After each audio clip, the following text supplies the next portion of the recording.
My name is Charlotte, and I married Mickey when I was 25. We met at a party. Mickey always told me, you can be a stay-at-home wife if you want. My income is enough for us to live comfortably, but I loved my job and kept working at the company I joined right after high school.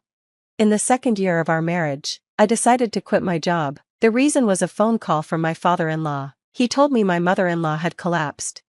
I cared a lot about my kind and gentle mother-in-law. Since Mickey couldn't leave work, I rushed to see her alone. When I arrived, she smiled weakly at me from her hospital bed, surrounded by tubes. She wasn't in immediate danger, but her condition left her needing care. We had to decide who would take care of her before she was discharged. At first, I thought Angelina, my unmarried sister-in-law who lived with her parents, would handle it. She worked mostly from home, so it seemed logical, but Angelina firmly refused. She even told her mother in the hospital, I'm not just sitting around at home, I can't take care of Mom, you need to manage yourself better. Her words shocked me. How could she say something so cold when her mother was unwell? Later, Angelina called Mickey and insisted on a meeting at the family home. Mickey and I went there to discuss the situation with Angelina and my father-in-law. At the meeting, Angelina repeatedly said, I can't take care of Mom. I don't know how to manage the housework now that she's unwell. Father-in-law, who had always relied on his wife for everything, also didn't seem willing to help. Mickey tried to convince Angelina to take care of their mother, but she refused every time. It became clear they were expecting me to do it. I felt attached to my job. I'd been there since high school, but I couldn't stand watching the family argue and push the responsibility onto someone else. My mother-in-law had been so kind to me, and I wanted to support her. So, I made my decision. I said, I'll quit my job and take care of her. We'll live together from now on. Please treat me well. My father-in-law thanked me warmly, saying, Thank you, Charlotte, but Angelina didn't seem happy at all. Mickey asked me, Are you sure about this? If it's too much, we can hire a professional to take care of Mom. I nodded and said, It's okay. I felt I owed a lot to my mother-in-law. Hiring a professional would cost money, and I worried it might make her uncomfortable. I believed it would be better for her to be cared for by family, even though I was just her daughter-in-law. I knew my father-in-law wasn't someone who handled responsibilities well, and Angelina had a mean-spirited personality. I was anxious about living with them, but I quit my job, moved in, and started our new life together. Living with my in-laws turned out to be even harder than I expected. Mother-in-law's health made her feel frustrated and embarrassed. She often apologized to me, saying, I'm so sorry you have to take care of me, even for something as simple as helping her to the bathroom. Seeing her like that broke my heart. On top of that, Angelina's bullying became a heavy emotional burden. I came from a family without much money and had worked since high school instead of going to college. Angelina often mocked my education. For example, while eating the food I cooked, she'd talk to father-in-law about work and suddenly say, Oh, sorry, Charlotte, this conversation might be too complicated for someone who only finished high school. I shouldn't have brought it up. Or she'd say, You're just a lowly high school graduate daughter-in-law, so at least take care of Mom properly. Mother-in-law would scold her whenever she overheard, saying, Don't say such things to Charlotte. Angelina didn't like being scolded, so she started badmouthing me behind my back when mother-in-law wasn't around. She'd say things like, I have a respectable job, and Charlotte's just a high school graduate. It's only natural for her to do the housework, but at least cook something that tastes good for once. It's always terrible. One day, while I was cooking, she said this again. I even thought about not serving her a meal at all. Despite everything, I held back. When Angelina found a spot I hadn't cleaned perfectly, she'd loudly say things like, Wow, the trashy daughter-in-law can't even tell the difference between dirt and trash. Look at all this garbage piled up. Even then, I didn't respond. I didn't want anyone, especially my mother-in-law, to find out that Angelina and I weren't getting along. It would have been too much for her to handle. When my mother-in-law asked, Angelina isn't being mean to you, is she? I'd smile and say, I'm fine. Mickey often worried about me too, asking, Are you sure you're not pushing yourself too hard? I lied to him as well, replying, I'm fine. Mickey worked hard under a strict boss, and I didn't want to add family issues to his stress. My father-in-law, on the other hand, acted like he didn't notice how much I was being insulted. To him, it probably didn't matter what Angelina said to me as long as someone was taking care of the housework. I reminded myself why I was doing this, for my mother-in-law, who had always been kind to me, and for Mickey. These thoughts kept me going as I cared for her for an entire year. Then, one day, my mother-in-law passed away peacefully in her sleep.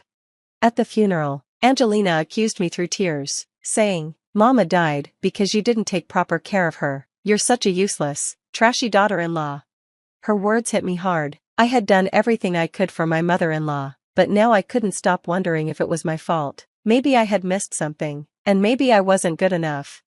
During the funeral, I felt completely numb, like an empty shell. Mickey was kind and tried to comfort me, but Angelina kept making comments whenever he wasn't around. After the funeral, Angelina kept saying things like, "You're really useless." With my mother-in-law gone, there was no reason for me to keep living with my in-laws. One day, as I stood in my suit looking at her empty bed, my father-in-law approached me and pleaded, "Please, Charlotte, my wife has passed away, but can't you continue living with us?" He couldn't do any housework, and I couldn't imagine Angelina stepping up either. It was clear he wanted me to stay on as a housekeeper.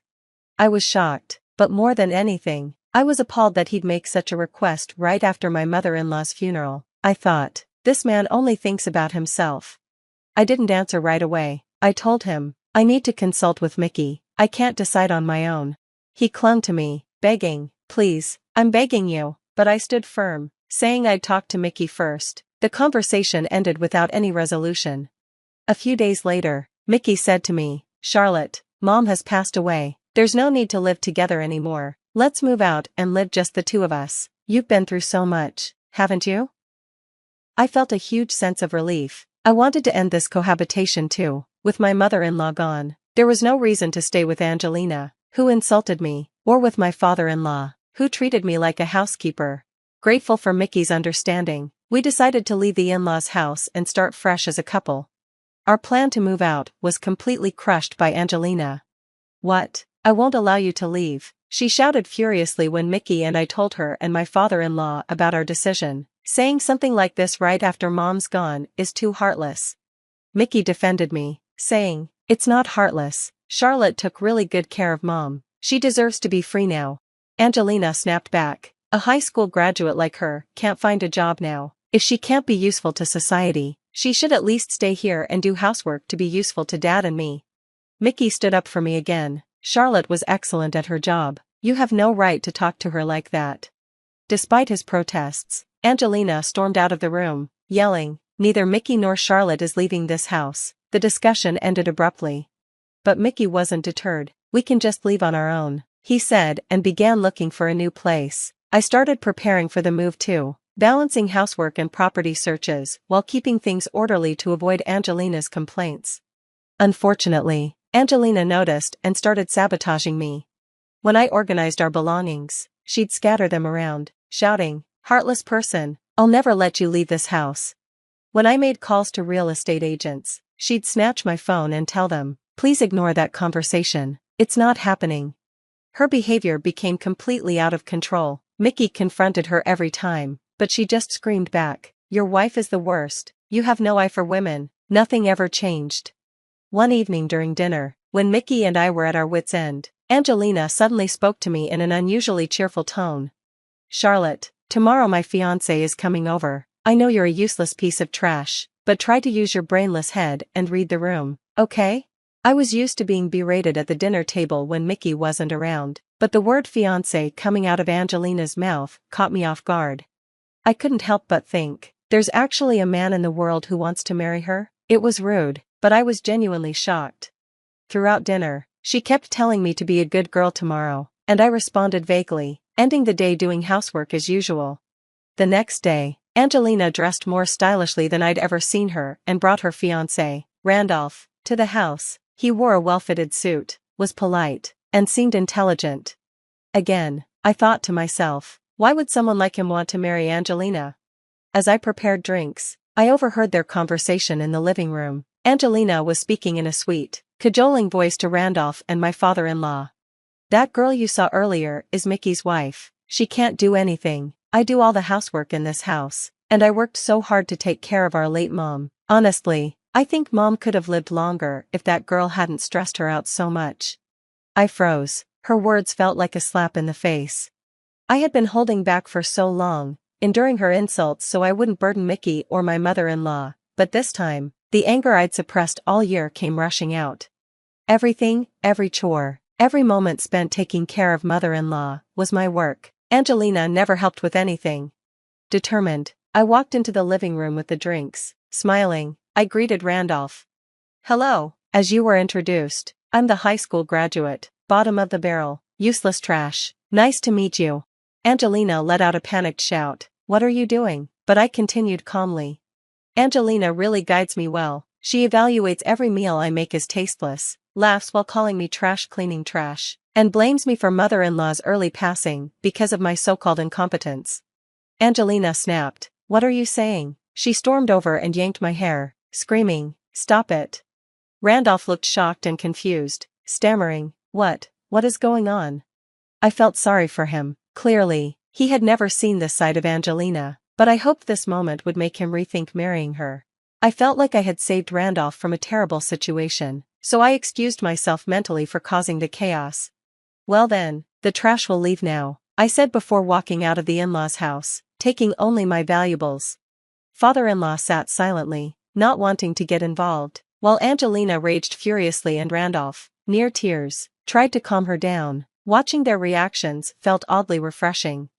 I left and went to stay at my parents' house. When I explained everything to them, they were shocked by Angelina's behavior and father-in-law's indifference. "Do as you please from now on, Charlotte," they told me. For the first time in a long while, I relaxed and felt at peace. That evening, Mickey came to my parents' house after a long day at work. He had been yelled at by Angelina, who blamed him for everything. Unable to get a straight answer from her, he learned from father-in-law that I had left and came straight to me. "We should have moved out sooner," he said. "I knew my sister and father had been tormenting you, and I'm sorry I couldn't stop it. From now on, I'll always protect you. If you'll still have me, I want you to stay with me as my wife forever." I apologized, saying, "Mickey, I'm sorry for ruining Angelina's engagement. She's your sister, after all." But Mickey hugged me tightly and reassured me, "Charlotte, you did nothing wrong." I stayed with my parents for a while, and Mickey moved my belongings to our new place. Soon after, we found a nice home and started a peaceful life together. Angelina and father-in-law tried calling us every day, but we blocked them. Mickey later told me that Angelina's engagement was called off. Randolph had been so shocked by her behavior that he said, "I need to rethink marriage," and then cut all contact with her. Angelina screamed and cried, blaming Mickey, but he calmly replied, "Charlotte just told the truth." Father-in-law, now desperate without anyone to do the housework, asked Mickey, "Can you bring Charlotte back?" Mickey firmly replied, "I'm cutting ties with this house." A few months later, I found out I was pregnant. Mickey was overjoyed and decided to leave his demanding job for a less stressful one, saying, "I want to raise our child together with you. We haven't told the in-laws about the baby and don't plan to. Their attitudes wouldn't change, so there's no reason to involve them in our happiness." Now, with my belly growing, Mickey and I are looking forward to welcoming our child. We're living peacefully, enjoying each day together. The conference room at Kingston & Sons felt more like an execution chamber that morning. 5 pairs of eyes watched me with varying degrees of contempt as I sat at the far end of the mahogany table, my father's ultimatum still hanging in the air like poison. "The papers are quite straightforward, Alexandra," my older brother Marcus said, his voice dripping with that familiar condescension. "You sell your shares back to the family trust at the agreed-upon price. Clean break, everyone moves on." I looked down at the document before me, 20 pages of legal jargon that essentially erased my stake in Kingston Technologies, the company my grandfather had built from nothing. The company I'd helped transform from a struggling manufacturing business into a tech powerhouse over the last decade. And if I refuse, I asked, though I already knew the answer. Dad's fist hit the table hard enough to make his coffee cup rattle. "Then you're out. No family, no inheritance, no connections. You'll be completely cut off." I studied his face, the face that had once beamed with pride when I graduated top of my class from NIT, before Marcus had convinced him that women shouldn't run tech companies. the face that had smiled in family photos before my mother's death, before his new wife Amanda had decided I was a threat to her son's future control of the company. "You're really willing to disown your daughter over this?" I kept my voice steady, professional, the same voice I'd used in countless board meetings, while Marcus took credit for my innovations. "You brought this on yourself." Amanda cut in, her perfectly manicured hand resting possessively on Dad's arm. "If you just played your role, accepted the position we offered." Ah, yes, the position. Head of Community Relations, a fancy title for planning charity galas and looking pretty in press photos. Never mind my patents, my technical expertise, or the fact that I'd developed the quantum processing architecture that now powered Kingston's most profitable product line. "The price is more than fair," Marcus added, sliding a pen toward me. $10 million for your shares." Most people would jump at that offer. I picked up the pen, weighing it in my hand. $10 million for shares worth at least 50 times that amount. Shares that represented 15 years of my life, countless sleepless nights, and innovations that had transformed the industry. "And Tommy?" I asked, thinking of my younger brother, the only one who'd ever supported my role in the company. "Where is he in all this?"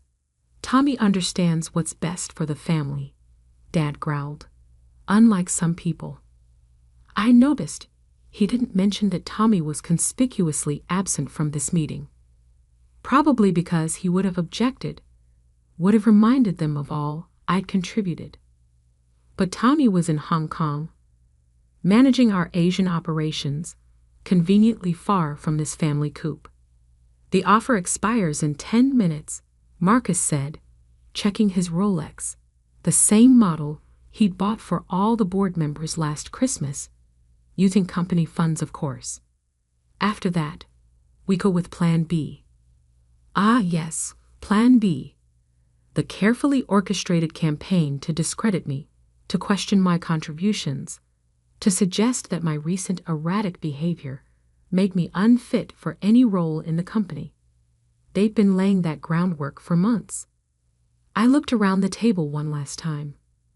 Dad, once my hero, now just another angry man who couldn't handle a daughter smarter than his son. Amanda, the stepmother who'd spent 8 years undermining me at every turn. Marcus, the brother who'd never forgiven me for understanding technology better than he did. And the lawyers, blank-faced men in expensive suits, paid well to witness this family destruction. I signed. The scratch of pen on paper seemed impossibly loud in the quiet room. I signed all 20 pages, each signature perfectly matched to my official records.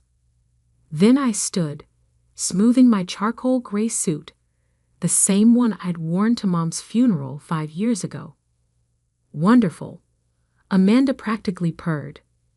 Now we can all move forward. Yes, I agreed, gathering my things. We can. Marcus was already reaching for the papers, probably eager to file them before I could change my mind. Security will escort you out. Your office has already been cleared. Of course it had.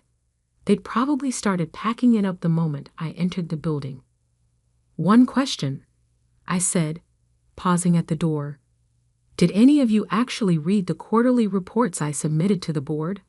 The technical documentation? The patent filings? Dad waved his hand dismissively. That's what we have teams for. Right? I nodded. Teams, of course. I left them there, followed the security guard to the building I'd practically lived in for the past 15 years. Past the R&D labs where I'd developed the technologies that had saved the company. Past the engineers who looked away, ashamed or afraid to meet my eyes. Past the wall of awards, many of them bearing my name, though I noticed those were already being taken down. In the lobby, I paused to look at the massive portrait of my grandfather, the company's founder. He'd always said that in business, like in chess, you had to think 5 moves ahead. I wondered what he'd think of today's game. My phone buzzed as I reached my car. A message from my real lawyer, not the family-approved one who'd witnessed the signing. Everything in place. Countdown starting now. I smiled, thinking about the other documents being filed at this very moment. About the shell companies and investment vehicles I'd carefully constructed over the past 2 years, ever since I'd first noticed Marcus's growing influence over Dad. About the trades that would start executing automatically at midnight. They thought they'd won, thought they'd forced me to sign away my birthright for a fraction of its worth. They didn't know that I'd been preparing for this day, moving pieces into position while they were busy planning my downfall. They'd forgotten the first rule of technology: always have a backup plan. And mine was about to change everything. I started my car. Not the flashy sports car Marcus drove, but a subtle electric vehicle packed with my own modifications. As I pulled away from Kingston Technologies headquarters, I glanced in my rearview mirror. Marcus was standing at the window of the conference room, probably congratulating himself on his victory. "Enjoy it while it lasts, brother," I murmured. "Tomorrow's going to be interesting." My phone buzzed again. Tommy calling from Hong Kong. He'd know by now what had happened. "Tell me you have a plan," he said without preamble. "Don't I always?" "They're celebrating," he said, disgust clear in his voice. "Marcus is already announcing his new leadership team." "Perfect," I replied, pulling onto the highway. "Let them celebrate. It'll make tomorrow more entertaining." How bad is it going to be? I thought about the cascade of trades and revelations scheduled to unfold in less than 12 hours. About the carefully constructed web of investments and partnerships that would soon reshape Kingston Technologies' entire power structure. Remember when we were kids and Marcus broke my science project the night before the fair, and you showed up the next day with an even better one that won first prize? Something like that, I smiled. Only this time, the prize is a lot bigger. The sun was setting behind me as I drove home, casting long shadows across the city. In my briefcase, a single thumb drive contained everything I'd need to show the world exactly who had really been running Kingston Technologies all these years. They thought they'd forced me to sign away my future. They were about to learn that some signatures are just the beginning. The next morning, I sat in my home office at exactly 8:57 a.m., watching 6 different screens display real-time market data, news feeds, and the internal Kingston Technologies communication channels I technically shouldn't still have access to. My phone was set to Do Not Disturb. The chaos could wait until everything was in motion. At 9:00 a.m. sharp, the first domino fell. Breaking news. Mystery investor emerges as major stakeholder in Kingston Technologies, scrolled across CNBC. Within seconds, similar headlines appeared on Bloomberg, Reuters, and every major financial news outlet. My other screens lit up with incoming data. Kingston's stock price freezing as trading was halted due to pending significant announcements. Internal emails flying between executives and board members. Frantic messages from investment banks trying to identify the new player who had quietly amassed a controlling interest in one of tech's most prestigious family companies. At 9:03 a.m., my phone started buzzing despite its settings. Marcus, Dad, Amanda, even board members I hadn't spoken to in months. I ignored them all and opened a secure message from Tommy instead. "Holy shit, Lex. This is you, isn't it? The Phoenix Group." I smiled at the name I'd chosen for my investment vehicle. Phoenix Rising Technologies, because some things have to burn before they can be reborn. Watch the next announcement, I texted back. At 9:15 a.m., right on schedule, the second wave hit. Phoenix Group announces patent review of Kingston Technologies' core products. That's when the real panic started. My security system alerted me to someone at my front door. Through the cameras, I could see Marcus, his perfectly tailored suit already showing signs of stress, his face red with anger or fear, probably both. I let him pound on the door for exactly 5 minutes before remotely activating the exterior speakers. "Go home, Marcus. I'm working." "Working?" he shouted at the camera. "You're destroying the company. Dad's having chest pains." "Funny how health concerns only matter when it's his wealth at stake," I replied coolly.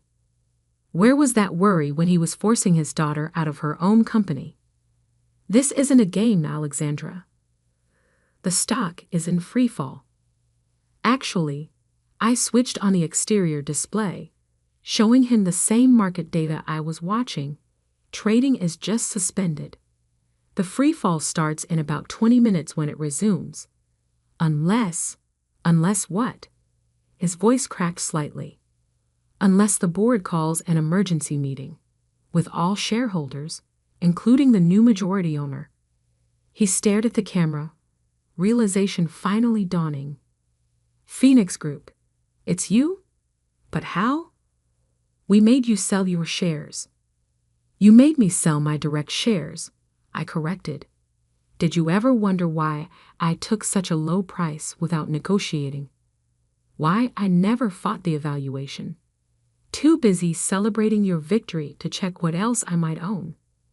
My phone buzzed again, Tommy sending a series of laughing emojis, followed by, "Marcus just called me screaming.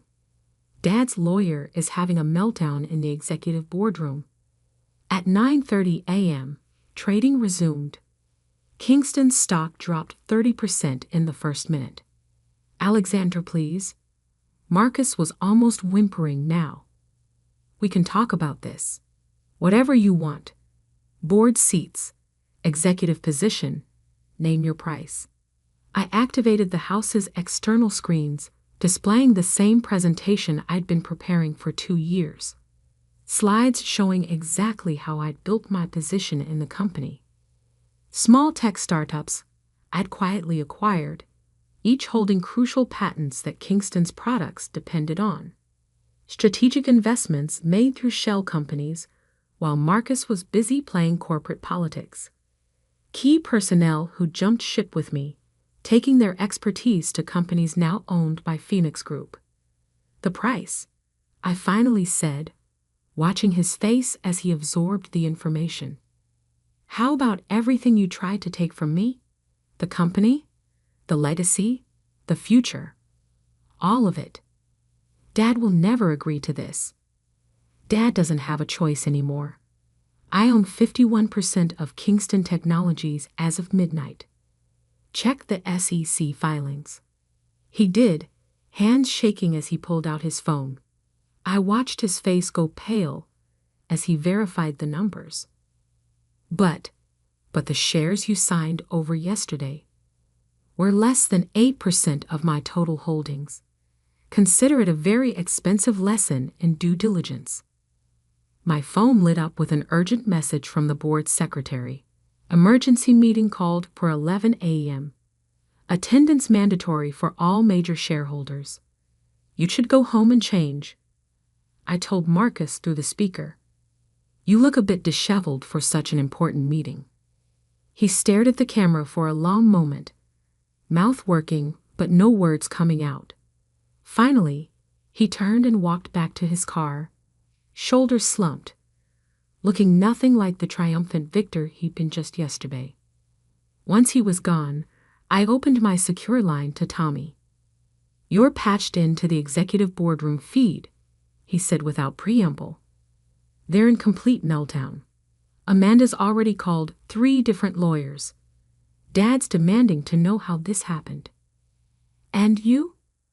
Watching the best revenge plan in corporate history unfold while eating popcorn in Hong Kong. By the way, did you really buy that AI startup in Singapore last year just to get their patents before Kingston could? Among other things, I smiled, checking my other screens. The stock had stabilized at a 40% loss. Major clients were calling for reassurance about their contracts. Investment banks were scrambling to understand the new power structure. You know they're going to fight this, Tommy warned. Let them. I have one more card to play. At 10:45 a.m., I finally turned my phone back on. The messages were exactly what I expected. Threats, pleading, attempts at negotiation. But one caught my eye. A text from Mom's old assistant, Margaret. Your mother would be so proud. She always said you were the only one who really understood what power meant. I thought about Mom, about how she'd fought to keep her seat on the board, even while battling cancer. How she'd made me promise to never let anyone underestimate me just because I was a woman in tech. At 10:55 a.m., I got in my car to drive to the office. It was time to take back what was mine. And I wasn't done teaching them lessons about power. Not even close. The lobby of Kingston Technologies fell silent as I walked in at exactly 10:58 a.m. Employees who had ignored me yesterday now stared openly, phones discreetly recording as I crossed the marble floor in my signature black suit. Not the conservative corporate wear I'd been pressured to adopt, but the sleek, modern style that better reflected who I really was. Ms. Kingston, the security guard stammered, clearly unsure whether yesterday's ban was still in effect. The board? They're waiting. I know, I smiled, taking the security badge from my pocket. Not the one they'd deactivated yesterday, but a master key I'd created years ago. Another backup plan they'd never known about. The elevator ride to the top floor gave me time to check the latest developments on my phone. Kingston's stock was still suspended after dropping 40%. 3 major institutional investors had demanded emergency meetings, and hashtag Kingston Crisis was trending on Twitter, with tech journalists piecing together the story of how an ousted daughter had orchestrated the biggest corporate takeover of the year. The boardroom doors opened to chaos. Dad was red-faced, shouting into his phone. Amanda sat rigid in her chair, 3 lawyers hovering around her. Marcus paced by the windows, looking like he hadn't slept. Only Tommy, present via video conference from Hong Kong, seemed calm, probably because he was the only one who'd known what was coming. Alexandra, Dad's voice cut through the noise. What have you done? I took my old seat at the table, not the one they'd relegated me to in recent months, but the one I'd earned through years of innovation and leadership. I protected my interests, I replied calmly, opening my laptop. Something you taught me to do, remember? By destroying the company, Marcus exploded. Our stock is worthless. Temporarily devalued, I corrected, which creates an excellent buying opportunity for investors who understand the company's true value. Speaking of which, I activated the room's main display, showing a comprehensive presentation of Kingston's technical infrastructure. Every patent, every innovation, every piece of intellectual property that made the company valuable. Let's talk about what really powers Kingston Technologies. I began, but Amanda cut in. We don't have time for technical presentations. We need to stop this attack on our company. Your company? I raised an eyebrow. Let's clarify ownership, shall we? Another slide appeared. A complex web of investment vehicles and holding companies, all leading back to Phoenix Group. My lawyers had spent months making this diagram clear enough for even Marcus to understand. As of midnight, I continued, Phoenix Group owns 51% of Kingston Technologies. Additionally, through various subsidiaries, we control patents crucial to 78% of Kingston's product line.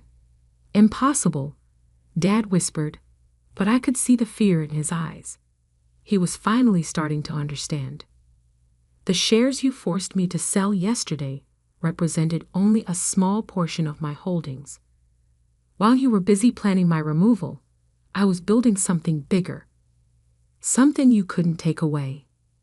The board won't stand for this, Marcus declared, but his voice lacked conviction. The board, I smiled, is about to learn some interesting facts about recent management decisions.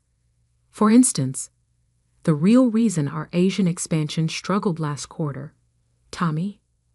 My younger brother's face filled one screen as he held up a folder. Full documentation of Marcus's failed attempts to override Alexandra's technical specifications in favor of cheaper alternatives.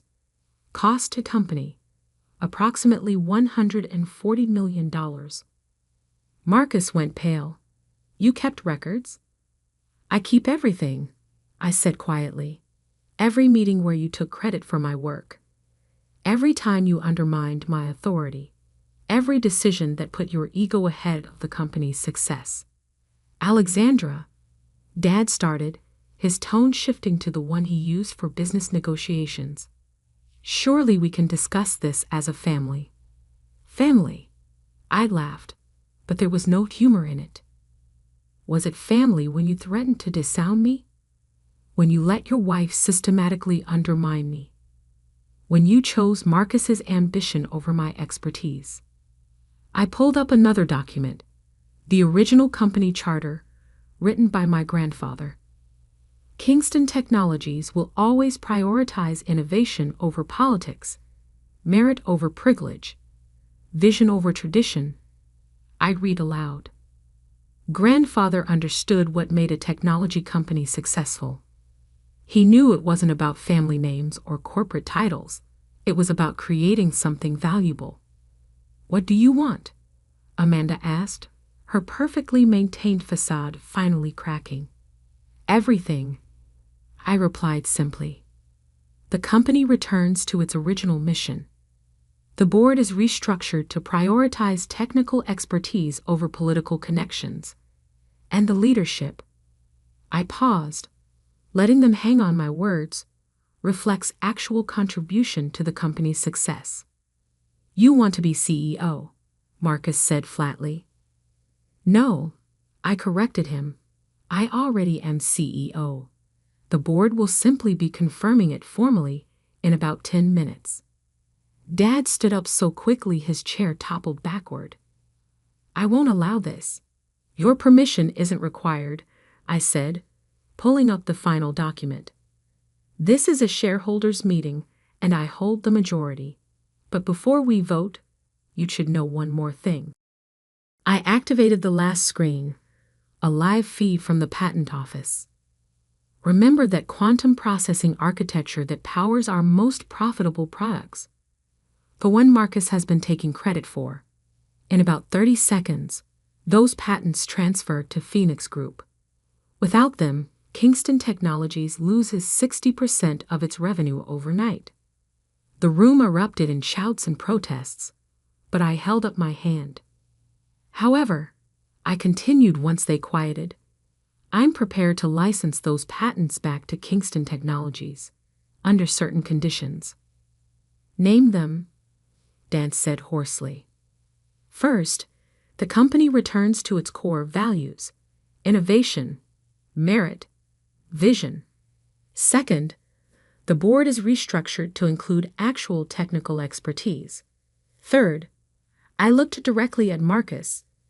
Everyone's contribution is properly credited and compensated. And if we refuse, Amanda challenged. I smiled, the same smile I'd given them yesterday when signing away my direct shares. Then Phoenix Group launches its own tech company, using all the patents and innovations I developed. Kingston Technologies becomes nothing but an empty shell with a famous name. The choice was clear: It took exactly 17 minutes for the board to vote me in as CEO. Marcus was relegated to a non-executive position. Dad became chairman emeritus, a title with prestige, but no real power. Amanda and her lawyers left quietly, their influence evaporating with their access to company resources. As the board filed out, Tommy's voice came through the video link. That was the most beautiful corporate takedown I've ever seen. I looked around the boardroom, my boardroom now, the place where, just yesterday, they tried to force me out of my own company. It wasn't about revenge, I said, though part of me knew that wasn't entirely true. No, Tommy agreed. It was about justice. About building something they couldn't steal or destroy. My phone buzzed with breaking news. Kingston stock was trading again, now up 10% on news of the leadership change. The market, it seemed, approved of having an actual innovator in charge. Dad lingered at the door, looking older than I'd ever seen him. Your mother, he said quietly. She always said you were the one who truly understood what Kingston Technologies could be. She was right, I replied, not looking up from my screens. She usually was. He nodded once and left, leaving me alone in the room where, just 24 hours ago, they'd thought they'd won. I pulled up the company's project dashboard, already planning the changes needed to return Kingston Technologies to its innovative roots. There would be time later for family reconciliation, for healing old wounds. But right now, there was work to do. Real work. The kind that changes industries, that builds futures, that creates legacies worth fighting for. They'd forced me to sign away my shares, thinking that paper could erase my contribution, my vision, my right to lead. Instead, they taught me the most valuable lesson in business. Sometimes you have to lose something small to win something bigger. And I'd won everything. The Morgan family estate stood exactly as it had for the past century, 12 acres of manicured gardens surrounding a Georgian mansion that had graced countless architectural magazines. I parked my modest Volvo next to the line of luxury cars in the circular driveway, each one screaming old money and inherited privilege. My stepbrother Marcus's Porsche sat in Grandma's usual spot, a detail that would have infuriated her. But Grandma Alina wasn't here to object anymore. Her passing 2 weeks ago had set today's events in motion, though not in the way my step-family expected. Ms. Elizabeth, George, the elderly groundskeeper, touched his cap as I walked past. His knowing smile reminded me of all the afternoons I'd spent helping him tend the rose gardens while Marcus and my stepsister Victoria lounged by the pool, complaining about having to spend summers at boring old grandmas. The great oak door opened before I could reach for it. Hannah, the housekeeper who'd been here longer than I'd been alive, embraced me warmly. Right on time, dear, she whispered. They're all in the library, squabbling like vultures. I could hear them as I approached. The familiar voices of my step-family raised an argument. Dad had married Patricia when I was 10, bringing her 2 children into our quiet life.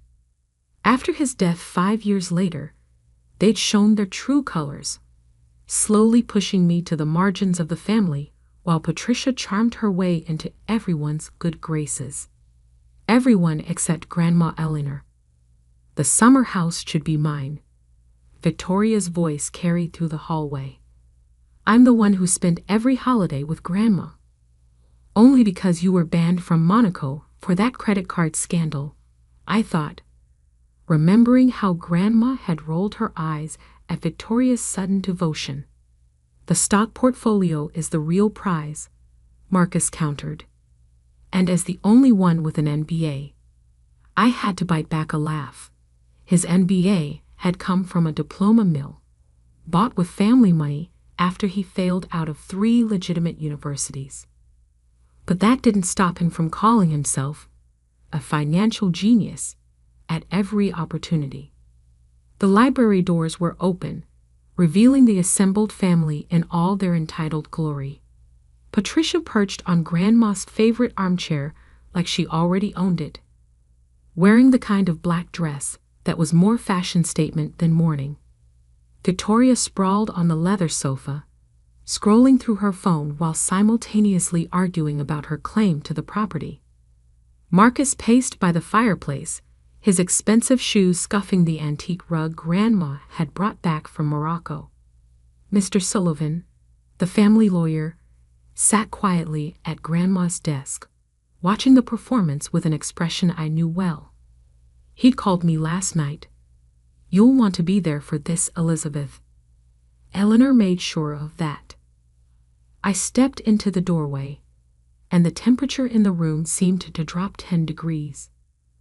What is she doing here? Victoria didn't bother looking up from her phone. "Elizabeth." Patricia's voice dripped false concern. "Darling, this is really just for family." "I am family," I said quietly. "Grandma Eleanor was my father's mother." "Yes, but..." Patricia waved her hand dismissively. "Given the circumstances. Given that you're not a blood Morgan," Marcus cut in, moving to stand between me and Mr. Sullivan. "This is for real family only." He stepped forward, his 6-foot frame trying to intimidate my 5'4". "We wouldn't want to waste your time. I'm sure you have some little apartment to get back to." The apartment he was referring to was actually a penthouse in the city's most exclusive building, not that they knew that. They all thought I was struggling, living off my modest teaching salary. They had no idea about the tech company I'd built, the investments I'd made, or most importantly, the conversation I'd had with Grandma Eleanor 6 months ago. Actually, I started, but Marcus was already pushing me back through the doorway. "This is for real family only," he sneered, grabbing the heavy library doors. "Go grade some papers, or whatever it is you do." The door shut in my face with a decisive click. I smoothed my simple black dress, channel, though they'd never recognize it as such, and took a seat in the lobby's window alcove. Through the leaded glass, I could see the rose gardens Grandma and I had tended together, the bench where she'd sat me down last spring with a conspiratorial gleam in her eye. "They think I'm getting senile," she'd said, sipping her tea, playing the doddering old woman while they circle like sharks. "Let them think that. We'll show them what a Morgan woman can do." I checked my watch. The Morgan family crest on its face caught the light.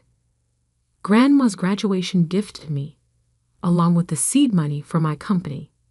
The only one of them worth anything, she declared, watching me accept my MBA from Stanford, while Marcus slept off a hangover and Victoria shopped in Paris.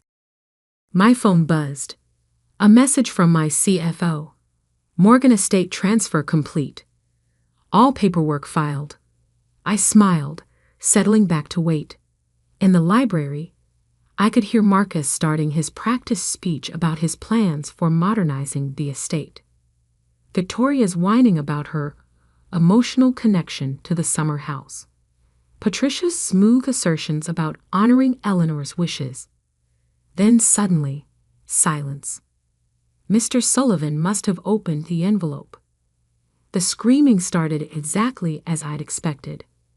Victoria's high-pitched wail, Marcus's bellow of rage, Patricia's shocked gasp. "She did leave again. This can't be legal. 6 months ago, she sold everything 6 months as a Joe." The library doors flew open. Marcus stormed out, face purple with rage, waving a document. "This is impossible. Grandma would never." He froze, seeing me still seated calmly in the alcove. "Hello, Marcus," I said softly. "Ready to discuss the new rental terms for your wing of the house? Because sometimes the best revenge isn't just owning the estate, it's watching them realize who really owns them." The library had erupted into chaos. Victoria paced frantically, her designer heels clicking against the hardwood floors. Grandma Alina had restored herself. Patricia sat frozen in what was no longer her chair, her perfectly maintained facade cracking. And Marcus looked like he might actually explode. "Mr. Sullivan," he sputtered, "this has to be a mistake. Grandma wasn't. She couldn't. Your grandmother," Mr. Sullivan said calmly, "was of perfectly sound mind when she sold the estate 6 months ago. In fact, she insisted on a complete psychological evaluation before proceeding, knowing you might try to contest it." I walked back into the library, taking my rightful place behind Grandma's desk. The leather chair still smelled faintly of her signature perfume. "6 months ago," Victoria whispered, sinking onto the sofa, "when she was supposedly getting confused about her medications. When you were all too busy planning how to spend your inheritance to notice she was planning something of her own. I finished for her." Patricia found her voice first. But the money. Surely she didn't. I mean, the estate must have sold for millions. 27 million, to be exact, Mr. Sullivan supplied, which Mrs. Eleanor Morgan immediately reinvested in her granddaughter's technology company, Morgan Innovations. Another shocked silence. Your what?" Marcus turned to me, his face a fascinating shade of purple. I opened my laptop, bringing up the company website. Morgan Innovations, currently valued at just over $3 billion. We specialize in AI-driven security systems and sustainable energy solutions. I smiled. Grandma was our biggest investor and most enthusiastic board member. "But you're a teacher," Victoria shrieked. "I teach one advanced computer science seminar at MIT. I corrected, as a favor to my alma mater. The rest of my time is spent running my company. The company that now owns this estate, the summer house, and most of the Morgan family holdings." Patricia stood shakily. "This isn't possible. You've tricked her somehow, manipulated her." Mr. Sullivan cleared his throat. "I have here a video recording of Mrs. Morgan explaining her decisions. She insisted on making it, again anticipating your reactions." He pressed play on his tablet. Grandma Alina's face filled the screen, as sharp and elegant as ever. "If you're watching this, I'm dead, and my darling vultures are trying to contest my final act of business." She smiled her infamous smile, the one that had terrorized social climbers for decades. "To my step-grandchildren, Marcus and Victoria, you never understood what the Morgan name truly meant. You thought it was about money, about status. You spent years pretending to care about me while planning how to spend my fortune." Victoria flinched. Marcus looked away. To Patricia, "You married my son for his name and stayed for my money. Don't bother denying it. I've known since you tried to access my accounts during his funeral." Patricia sank back into her chair, her face ashen. "But Elizabeth," Grandma's voice softened. Elizabeth understood. She saw the Morgan legacy for what it was. Not just wealth, but innovation, creation, the drive to build something meaningful.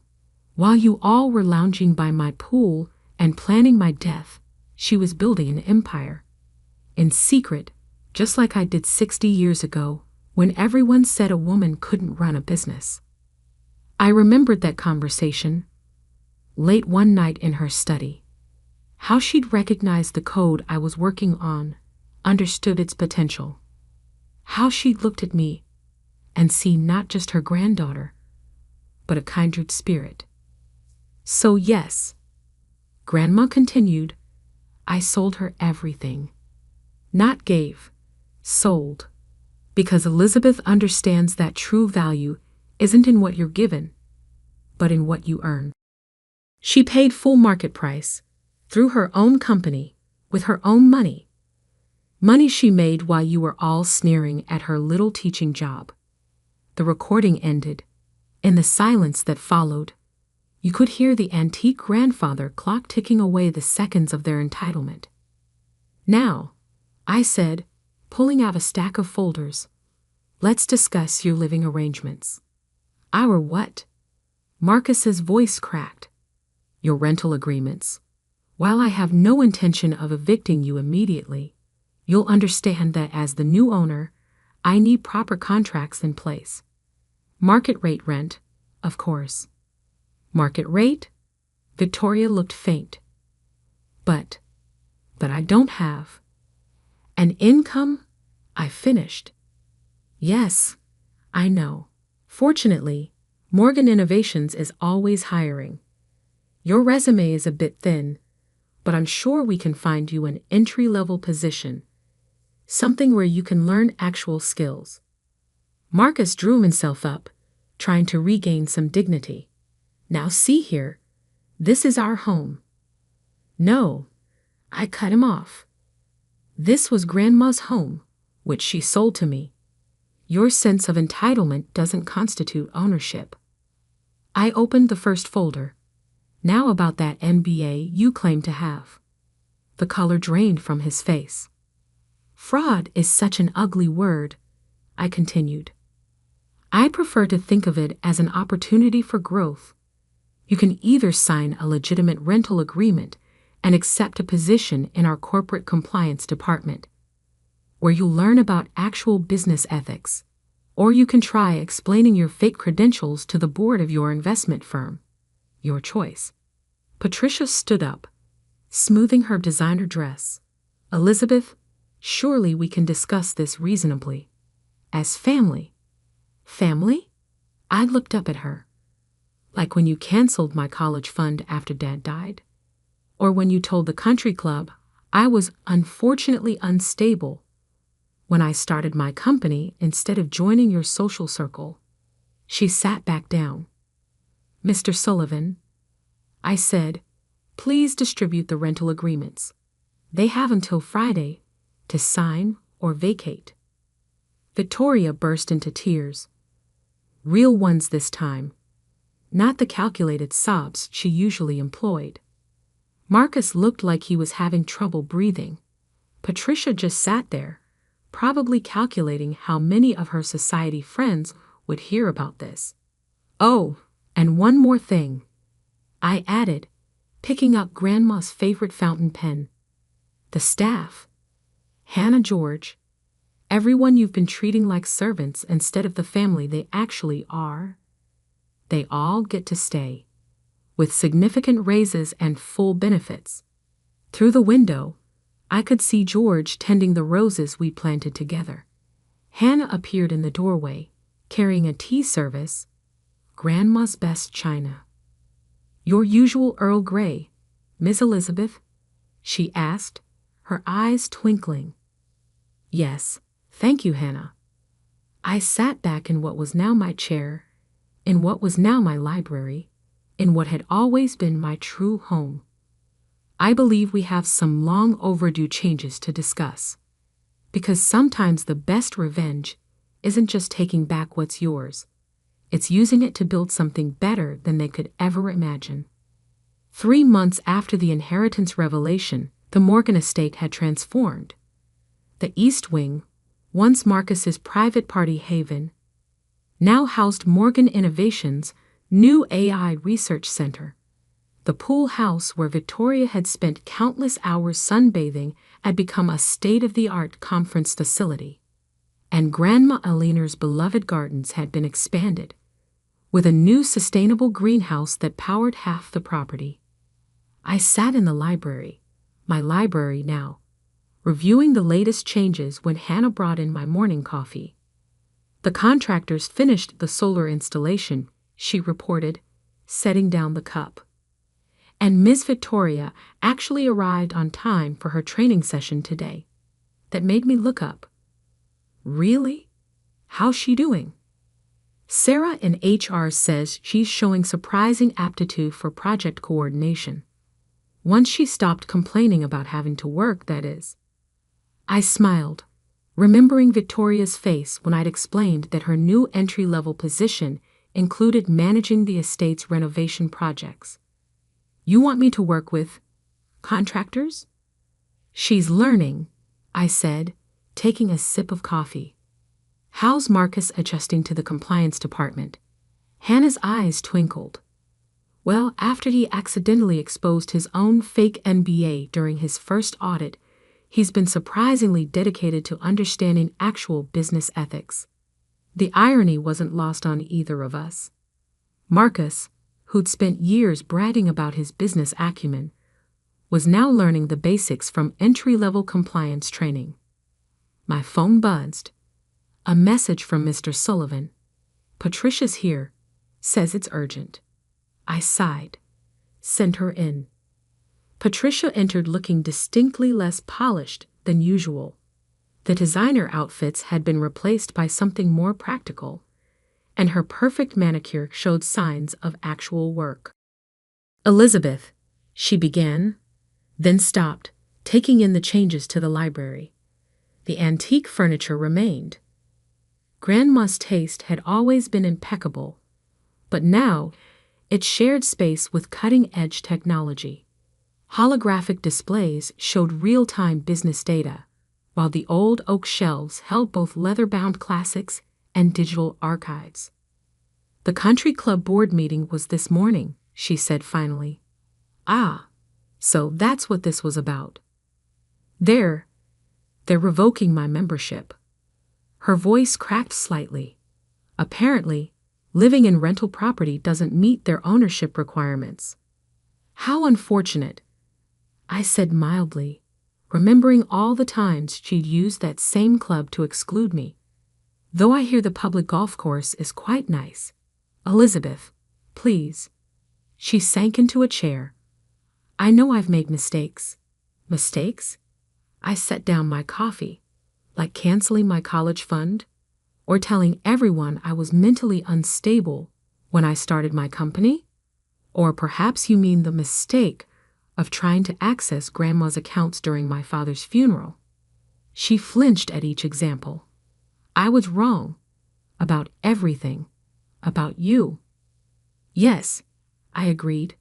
You were. I'm not asking you to forgive me, she continued. But I'd like to understand. How did you do it? Build all this while we thought you were just a teacher? Just the quiet stepdaughter you could safely ignore. I stood, walking to the window. The garden below was full of activity. Employees enjoying the new outdoor workspace. Researchers discussing projects among the roses Grandma and I had planted. I learned from Grandma Eleanor, I said finally. Not just about business, but about power. Real power isn't in showing off or pushing others down. It's in building something meaningful while everyone underestimates you. She always saw something in you, Patricia admitted. I used to be jealous of how much time you spent together. She saw herself. I turned back to face her. A woman who built an empire while society told her to just be decorative. Did you know she bought her first company using money she made selling her own jewelry? Her husband, Grandpa Morgan, thought she was just maintaining her social connections, but she was actually building a network of investors. Patricia looked thoughtful. I never knew that. No one did. That was the point. I sat back down, pulling up some files on my tablet. Speaking of points, I assume you're here about more than just the country club? She straightened in her chair. Yes, I'd like to work. A real job, not just charity boards and social committees that I hadn't expected. The renovation project, she continued. I've been watching Victoria learn about it, and I have experience with historical properties. From all those museum boards I sat on, I thought maybe I studied her carefully. The perfectly curated facade had cracked, revealing something almost genuine. The Heritage Conservation Team does need a coordinator, I said slowly. Someone who understands both historical value and modern functionality. But I held up a hand as hope flickered across her face. It's not a glamorous position. No assistant, no expense account. Just hard work preserving what matters while building something new. Like what you've done here, she gestured to the library. Exactly. I pulled up a contract. You'll report to Victoria. 2. Victoria? She blinked. She's earned it. Turns out when you actually give people a chance to prove themselves, they sometimes surprise you. I sent the contract to her email. Take the weekend to think about it. After she left, Hannah reappeared with fresh coffee. That was generous of you, she said.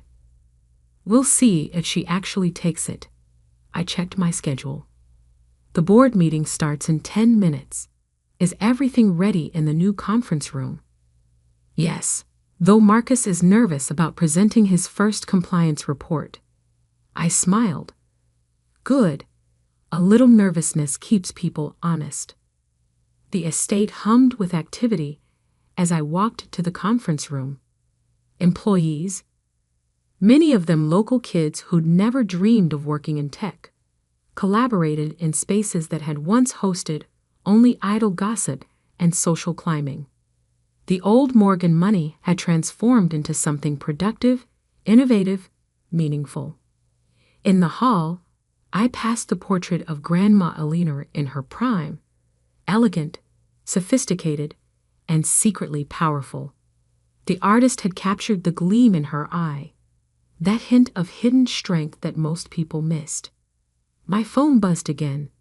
A message from my CFO. Stock hit another record high. The Sustainable Energy Division is exceeding all projections. I typed back. Good. Implement the employee stock option plan we discussed. Time to share the success. Victoria appeared around the corner, looking surprisingly professional in a business suit that probably cost less than her old handbags. Monthly project review is ready, she reported. The Heritage team hit all their targets, and the new greenhouse design won that sustainability award. Good work, I said, watching her try to hide her pride. How's Marcus doing with his presentation? Terrified, she smiled slightly. But he actually understands the material now, and he hasn't mentioned his fake MBA in weeks. We entered the conference room together, the same room where they'd once tried to exclude me from the inheritance meeting.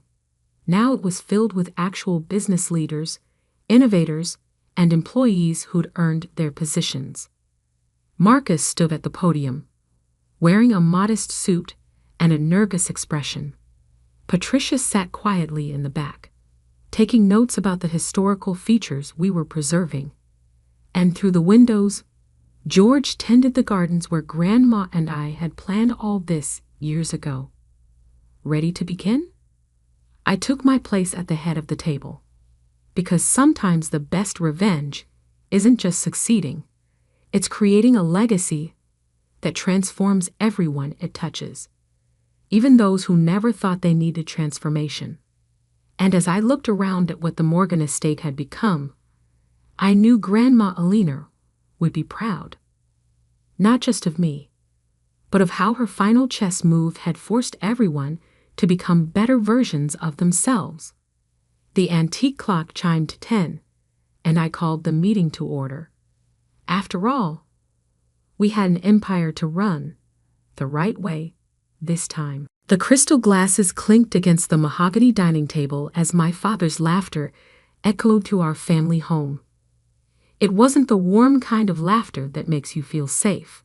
It was sharp, dismissive, the kind that cuts deep and leaves scars. 30 years old, living in that tiny apartment, and still no real job. He continued, swirling his aged whiskey. I always knew you'd struggle without proper direction, Sophia, but this is truly pathetic. My sister Victoria dabbed her lips with an embroidered napkin, perfectly manicured nails gleaming under the chandelier light. At least she showed up this time, she said with fake sympathy. Though maybe it would have been better if she hadn't.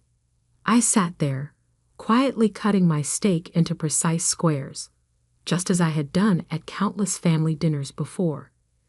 Each piece exactly the same size, each movement deliberate and controlled, just like my plan. Tell us again, Sophia, my mother chimed in, her voice dripping with artificial concern. What exactly do you do all day? Surely you're not still working on that. What did you call it? That little online project. The little online project they were mocking had just cleared $50 million in revenue last quarter, but they didn't need to know that. Not yet. Actually, I said, keeping my voice steady, I've been quite busy lately. Just finalized a rather significant purchase. Dad nearly choked on his whiskey. Purchase? What could you possibly purchase? A new coffee maker for that shabby apartment of yours? Victoria snickered. Or maybe she finally bought a professional outfit for job interviews. God knows she needs one. I placed my fork down gently, remembering the stack of papers I'd signed just hours earlier. The acquisition documents for Barrett and Sons, the company my father had worked at for 30 years, the same company where Victoria was now Junior VP of Marketing, the same company that had rejected my application 5 years ago because I wasn't management material. Something like that, I replied softly, taking a small sip of water. Let them laugh. Tomorrow would be interesting enough. My father launched into his favorite lecture, the one about wasted potential and family disappointment. I'd heard it so many times I could recite it word for word. How I'd embarrassed him by dropping out of business school. How Victoria had followed the proper path, climbing the corporate ladder at Barrett and Sons while I played around on computers. What they didn't know was that my playing around had built Nexus Technologies, one of the fastest-growing digital infrastructure companies in the country. I'd kept my name out of the press, used a holding company for public dealings, and let everyone assume I was just another failed startup kid living off family charity. At least tell me you're looking for real work, Dad pressed, his voice growing harder. Barrett and Sons always needs administrative assistance. Though with your track record, even that might be a stretch. I thought about the meeting scheduled for tomorrow morning, about the email that would go out to all Barrett and Sons employees at exactly 9 a.m., about how the company's new owner would be announced, and how my father's face would look when he realized who that owner was. Actually, I said, standing up slowly, I should get going. Big day tomorrow. Victoria rolled her eyes. What's big about another day of unemployment? I picked up my purse, a simple leather bag that probably cost more than their monthly salaries combined. You'll see, I said quietly. Thank you for dinner, Mother. As I walked to my car, I could hear them through the open dining room window, their laughter mixing with cruel speculation about my future. I smiled, knowing it would be the last time they'd laugh at me like this. My phone buzzed with a message from Marcus, my COO. Everything set for tomorrow. Board approved the final terms. You ready for this? I typed back a simple yes as I slid into my Tesla Model S, a car I never drove to family dinners. Better to let them think I still took the bus. The drive home was quiet, city lights blurring past, as I thought about the journey that had led here. 5 years ago, I'd walked out of Barrett and Sons after a humiliating rejection interview. Victoria had been on the panel, smirking as she informed me I wasn't qualified for even an entry-level position. That night, I'd taken my savings, a solid understanding of enterprise software, and an idea that would revolutionize how companies managed their digital infrastructure. While they thought I was failing, I was building. While they mocked my little online project, I was scaling. And now, while they laughed at my unemployment, I was about to become their boss. My apartment wasn't actually small. It occupied the entire top floor of a renovated industrial building downtown, with floor-to-ceiling windows and a view that reminded me daily of what I'd built. I kicked off my modest flats, replacing them with the Louboutins I preferred when not playing a role. Another message from Marcus. PR team has the announcement ready. Legal says everything's clean. No way for them to challenge the acquisition. I poured myself a glass of champagne I'd been saving for this moment. Perfect, I replied. See you at 8:30 a.m. Settling onto my balcony, I watched the city pulse below. Tomorrow, everything would change. Not just for my family, but for Barrett and Sons itself. The company had potential, but it was stuck in the past, resistant to digital transformation, bleeding market share to more innovative competitors. That's why the board had been so eager to accept my offer. They'd seen what Nexus Technologies could do, how we transformed other traditional companies into digital leaders. They didn't care that I was Richard Barrett's daughter. They cared that I could save their company. My phone lit up again, this time with a message from Victoria. Thanks for gracing us with your pathetic presence tonight. Maybe next time bring some actual accomplishments to discuss. I didn't respond. Instead, I opened my laptop and reviewed the announcement one last time. Barrett and Sons announces acquisition by Nexus Technologies. Sophia Barrett, founder and CEO of Nexus Technologies, to lead digital transformation initiative. Tomorrow at 9 a.m., this would hit every major business news outlet. Tomorrow at 9 a.m., my father would learn that his unemployed daughter now owned his company. Tomorrow at 9 a.m., Victoria would discover that her pathetic sister was her new boss. But this wasn't about revenge. It was about potential, both mine and Barrett and Sons. I had plans for the company, innovations that would propel it into the future. The fact that those plans would force my family to finally see me clearly, that was just a bonus. I finished my champagne and walked back inside, catching my reflection in the window. I looked nothing like the meek, uncertain woman my family thought they knew. In my real life, running Nexus Technologies, I was known for being sharp, decisive, and unapologetically ambitious. Tomorrow, worlds would collide. Tomorrow, masks would fall away. Tomorrow, everything would change. As I prepared for bed, I thought about what my father always said about proper direction and family disappointment. He was right about one thing: direction was important. He just never realized I'd found my own. The next morning dawned clear and crisp, perfect weather for a corporate takeover. I dressed carefully in a tailored black Alexander McQueen suit, Louboutins clicking against hardwood floors as I gathered my things. Today wasn't a day for playing small.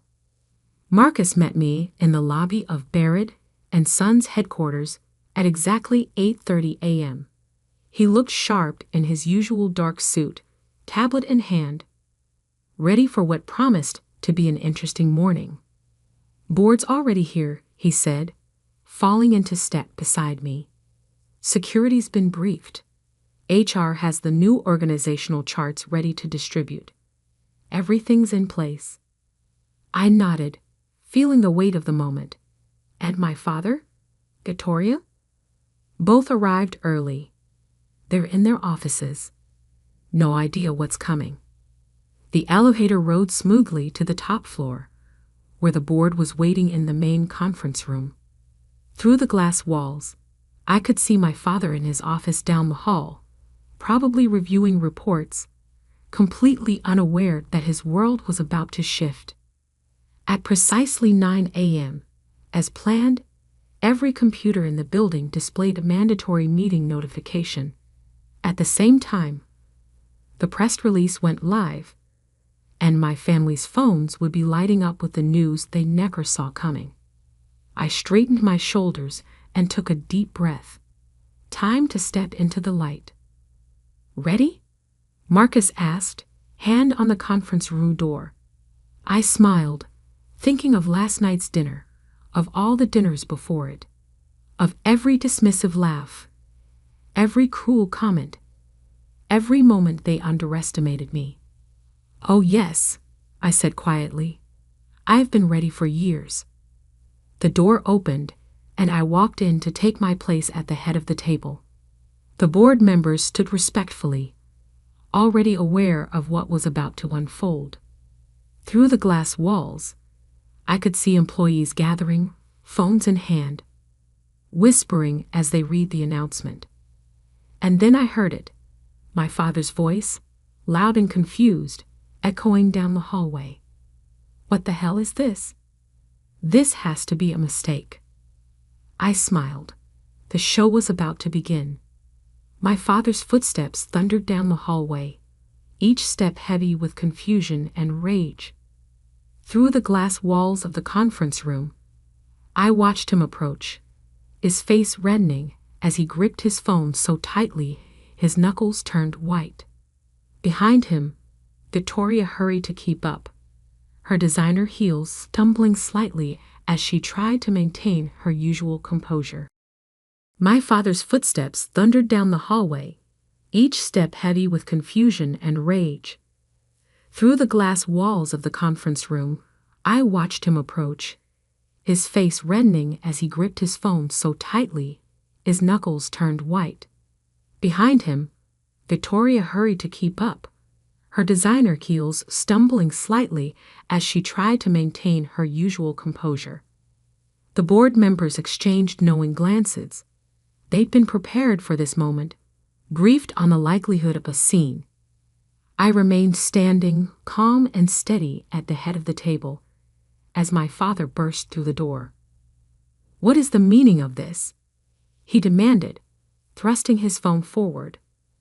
The press release glowed on the screen, my name and title clear as day.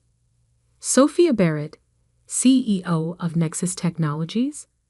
This has to be some kind of joke. I smiled slightly, the same soft smile I'd given at countless family dinners. "Good morning, Dad. I see you've received the announcement." Victoria pushed past him, her perfectly arranged features twisted with disbelief. "This isn't possible," she sputtered. You're unemployed. You live in that tiny apartment. You can't even afford a proper car." Actually, Marcus stepped forward, tablet in hand. "Miss Barrett owns the entire building she lives in. As for transportation, there's a Ferrari in her private garage, though she prefers the Tesla for daily use. Shall I continue?" "That's enough, Marcus," I said quietly. "I'm sure they're getting the picture." My father's face had gone from red to pale. He gripped the back of a chair, staring at me like he was seeing a stranger. In many ways he was. "How?" he whispered. "How is this possible?" I gestured for everyone to sit. The board members complied immediately, but my father and Victoria remained standing, still frozen in shock. "It's quite simple," I began, my voice steady and professional. 5 years ago, when Barrett and Sons rejected my application, telling me I wasn't qualified for even an entry-level position, I decided to build something of my own. That little online project you've been mocking? That's Nexus Technologies. We revolutionized digital infrastructure management. Last quarter's revenue was just over $50 million. Victoria's designer bag slipped from her shoulder, hitting the floor with a dull thud. But you never said anything. You let us think. I let you think what you wanted to think. I finished for her. It was easier that way. More peaceful. And honestly, your assumptions made this acquisition much smoother. My father finally found his voice again. Acquisition? You bought Barrett and Sons. The board approved the sale unanimously. I confirmed, nodding to the members seated around the table. Barrett and Sons needs digital transformation to survive in today's market. Nexus Technologies can provide that. It's a smart business decision. Nothing more. Nothing more. He exploded, his face reddening again. You secretly built a company, let your family think you were a failure, then bought out the company I've worked at for 30 years. And you call that nothing more? I stood slowly, placing both hands on the table. No, Dad. You let yourself think I was a failure. You chose to mock, rather than ask questions. You decided I was pathetic without ever bothering to understand what I was building. Those were your choices. The room fell silent. Through the glass walls, I could see employees gathering, trying to appear busy while obviously watching the drama unfold. I didn't mind. Let them see. Let everyone see. As of 9 a.m. this morning, I continued, I am the CEO of both Nexus Technologies and Barrett and Sons. We'll be announcing the merger and digital transformation initiative later today. Your positions, I looked between my father and Victoria, will be evaluated as part of the restructuring process. Victoria's face went pale. You can't fire us. We're family. I felt a smile tug at my lips. Funny. Being family didn't stop you from rejecting my application 5 years ago. In fact, I believe your exact words were family connections don't guarantee employment. Isn't that right? She sank into a chair, finally seeming to understand the magnitude of what was happening. Marcus, I turned to my COO. Please escort Mr. Barrett and Ms. Barrett to their offices. HR will be meeting with them shortly to discuss transition options. As Marcus moved to comply, my father stepped forward. Sophia, wait. Please. We need to talk about this. No, Dad, I said firmly. We needed to talk 5 years ago. We needed to talk at every family dinner where you belittled my choices. We needed to talk last night when you called me pathetic. Now we need to focus on business. He stared at me for a long moment, seeing me clearly perhaps for the first time. Gone was the meek daughter he thought he knew, replaced by someone he clearly didn't recognize. Was any of it real? He asked quietly. The small apartment, the bus rides, the struggling daughter act? The apartment is the entire top floor, I replied. The bus? Well, I believe in environmental responsibility. And the struggling? That was just your perception. I never actually said I was struggling. You just assumed. As Marcus led them out, I could hear Victoria's heels clicking against the floor, punctuated by what sounded suspiciously like a sob. My father's shoulders were slumped, his usual confident stride replaced by something heavier, more uncertain. Once they were gone, I turned back to the board. Now, shall we discuss the transformation timeline? The rest of that day passed in a blur of meetings, press interviews, and employee briefings. By late afternoon, my office, formerly my father's, was set up exactly as I wanted it. Floor-to-ceiling windows offered a view of the city I'd conquered, while inside, modern technology replaced the heavy old furniture my father had insisted on keeping. Around 6 p.m., as the office was quieting down, Marcus knocked on my door. "Your mother's here," he said softly. "Should I send her away?" I considered it for a moment, then shook my head. "No, send her in." She entered hesitantly, looking smaller somehow without my father beside her. Her designer outfit was slightly rumpled, as if she'd been sitting and wringing her hands for hours. "Sophia," she began, then stopped, seemingly unsure how to continue. "Have a seat, Mother." I gestured to one of the sleek chairs facing my desk. She sat carefully, her eyes taking in the changed office. "Your father, he's not well. This has been quite a shock." "I imagine it has been," I replied, keeping my voice neutral. "Finding out your pathetic daughter is actually a successful CEO must be quite surprising." She flinched at the word pathetic. We never meant to hurt you, Sophia. We just wanted what was best for you." "No," I corrected her gently. "You wanted what was best for your image. There's a difference." "Perhaps," she admitted, and for the first time, I heard genuine regret in her voice. "But we're still family. Surely there's a way to fix this." I leaned back in my chair, studying her. "This isn't something that needs fixing, Mother. The company needed digital transformation. I provided a solution. Business is business. And family? What about family?"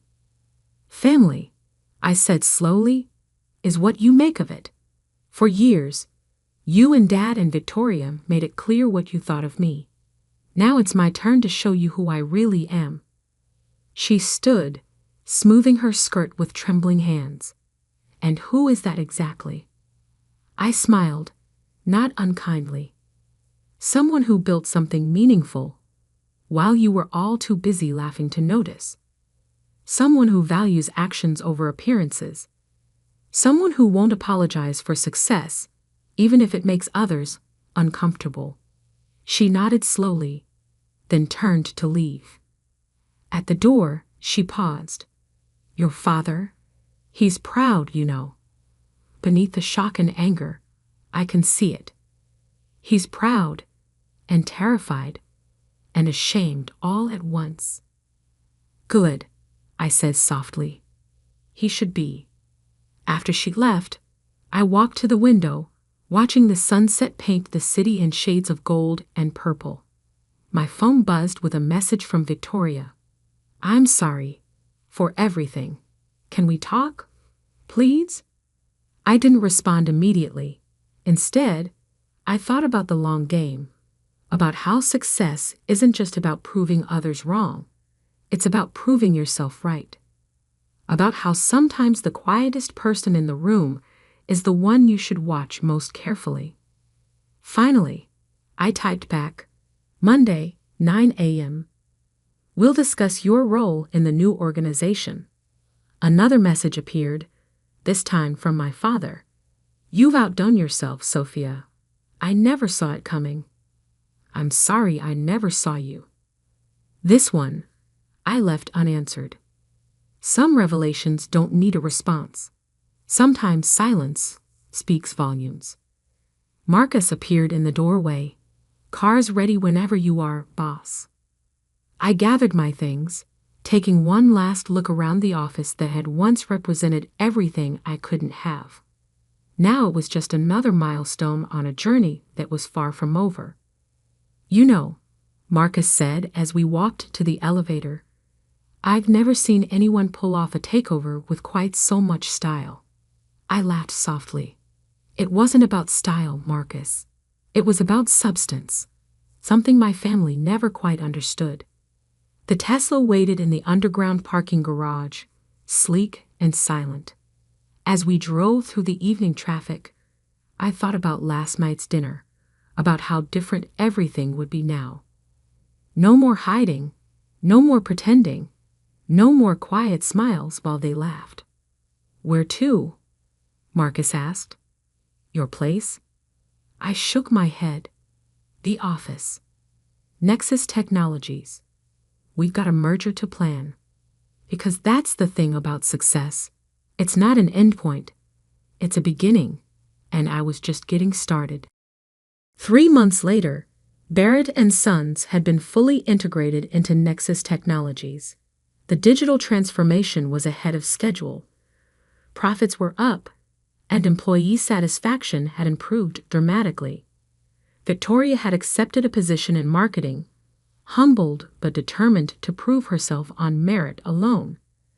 My father had taken early retirement, though he occasionally sent emails with suggestions for the company, some actually quite insightful. Family dinners. We still had them, but they were different now. No more mockery, no more assumptions, no more quiet smiles hiding bigger truths. Now we talked about real things: business, innovation, the future. And if sometimes the conversation got a bit tense, well, that was just part of the new normal. As for me, I kept the simple apartment, though I didn't pretend it was small anymore. I still took the bus sometimes, not out of pretense, but because it gave me time to think. And that little online project, it just kept growing, expanding, transforming. Because that's what happens when you stop letting others define your worth. You define it yourself, quietly, steadily, one success at a time. And sometimes, just sometimes, you get to watch their faces when they finally figure it out. Hey everyone, it's June. My husband Gabrielle and I are collaborating on this story, but before we dive in, I need to share a rather unpleasant experience. My first encounter with Gabrielle's parents, Louise and Lena. Let me fill you in on what they had to say. Brace yourselves. I can't believe you date someone like Gabrielle, a real underachiever. This woman has no redeeming qualities. She merely works a desk job in a small office. How on earth will she provide us with a good life? Mom, I love June, and she's the only one for me. I don't care about her income or job. I never cared about those things. Well, we care, Gabrielle. We've made that clear from the start. If you paid any attention, you'd know. Listen, Gabrielle, if this girl doesn't bring more to the table, she can't be our daughter-in-law. We won't approve. Find someone else. No, Mom, June is the one for me. I'm going to marry her. I had the entire proposal planned, and now you've ruined everything. I was stunned as this conversation unfolded. Yes, I was surprised about Gabrielle planning to propose. We had been dating for 3 years, and while I hoped for a proposal, I didn't expect it to happen so soon. However, what left me truly shocked was Louise and Lena's alarming behavior toward our relationship. Gabrielle had warned me about them, saying, "June, I've met your dad. He's great. But let me be clear, my parents are not good people." I was naive, not comprehending how cruel and selfish parents could be. While Gabrielle financially supported his parents, he distanced himself from them, revealing that they were motivated by greed, always pushing him to marry rich. The day I met his parents, I realized how true his words were. Despite their protests, Gabrielle proposed, and we got married. Although Louise and Lena threatened to boycott the wedding, they eventually attended, thanks to Gabrielle's desperate pleas. He didn't have much family on his side and wanted them there, even though they made it clear they didn't approve. I later discovered that Gabrielle had convinced them to attend by portraying my family as financially stable. While they reluctantly came, their motives were evident. They made it a point to remind me, "Just so you know, June, we still don't approve of this marriage. Gabrielle is a successful man, and we expected more from him. He really disappointed us by not marrying rich. We wouldn't have come if we thought you had nothing. Thank God your father at least has something to his name. I hope you don't forget us and our gracious presence today when you finally get the house inheritance. Guys, I'm getting married today. My father is healthy and fine, and there's absolutely no reason for you two to even mention an inheritance today." I stormed off, distancing myself from them after hearing their audacious remark. My father was my only living family, and hearing such comments on my wedding day made me sick. I couldn't believe the audacity of Louis and Lena to demand a share of my money. I chose not to inform Gabriel about this incident, not wanting to spoil his day, and knowing how difficult it was for him to cut ties with his parents. Unfortunately, things took a downward turn from there. Despite Gabriel and I being happy together, his parents were always meddling in our finances. Louis and Lena persistently pestered us about the exact worth of my father's assets. We never gave them a satisfactory answer, yet their embarrassing and entitled behavior continued. For years, I endured their greedy ways, putting up with their constant demands for more money. They fabricated excuses and guilt-tripped us when we tried to refuse. Their comments about my inheritance never ceased, but I chose to ignore them. The situation hit rock bottom when my father was diagnosed with aggressive cancer, and his time was limited. Living far away, we flew to visit him a couple of times. Louis and Lena were displeased, saying we shouldn't waste money on frequent visits since my father was in hospice and wouldn't live long anyway. I vehemently disagreed, asserting that visiting my dying father was not a waste of money. What we did with our finances was our choice, and Louis and Lena had no right to dictate. Their lack of support and covert requests not to visit my father infuriated me. Thankfully, Gabriel stood up for me and shut down their insensitive conversation. From that day onwards, I was determined to teach them a lesson once I was in a better place. I vowed to show them their place. My father passed away around 3 months after his diagnosis, and I was devastated. I really didn't want to lose him that fast. Witnessing his declining health, I knew it was time. Despite the difficulty, Gabriel was my rock throughout the entire time. He held my hand while I flew to my father's town to arrange his funeral. Louis and Lena were only blowing up my phone, demanding to know about my inheritance and how much I planned to spend on the funeral. I was disgusted with those messages, and so was Gabriel. However, we didn't do anything at the time, both agreeing that they would be served their just desserts after we returned home from the funeral. As predicted, Louis and Lena showed up as soon as Gabriel and I returned home. After entering the house, they started to hound us with questions. So the funeral is finally over. God, I've been dying to know what you got in the inheritance. Your father must have left you the house. What are you even talking about, Lena? How does my inheritance concern you in any way? I just came back from my father's funeral, and this is what you ask. Oh, please, June, don't be such a spoiled sport. Ever since Gabriel married you, we've been wondering why he did it. I mean, you don't have a great job, and neither are you beautiful. What did he ever see in you? Me and Louis guessed that it must be because of money. Mom, what is wrong with you? How can you even insult me and my wife like that? We married each other for love. I have told you this countless times. At least have the decency not to bring it up today. Gabriel, there's no reason to be so dramatic. We're simply asking her a question.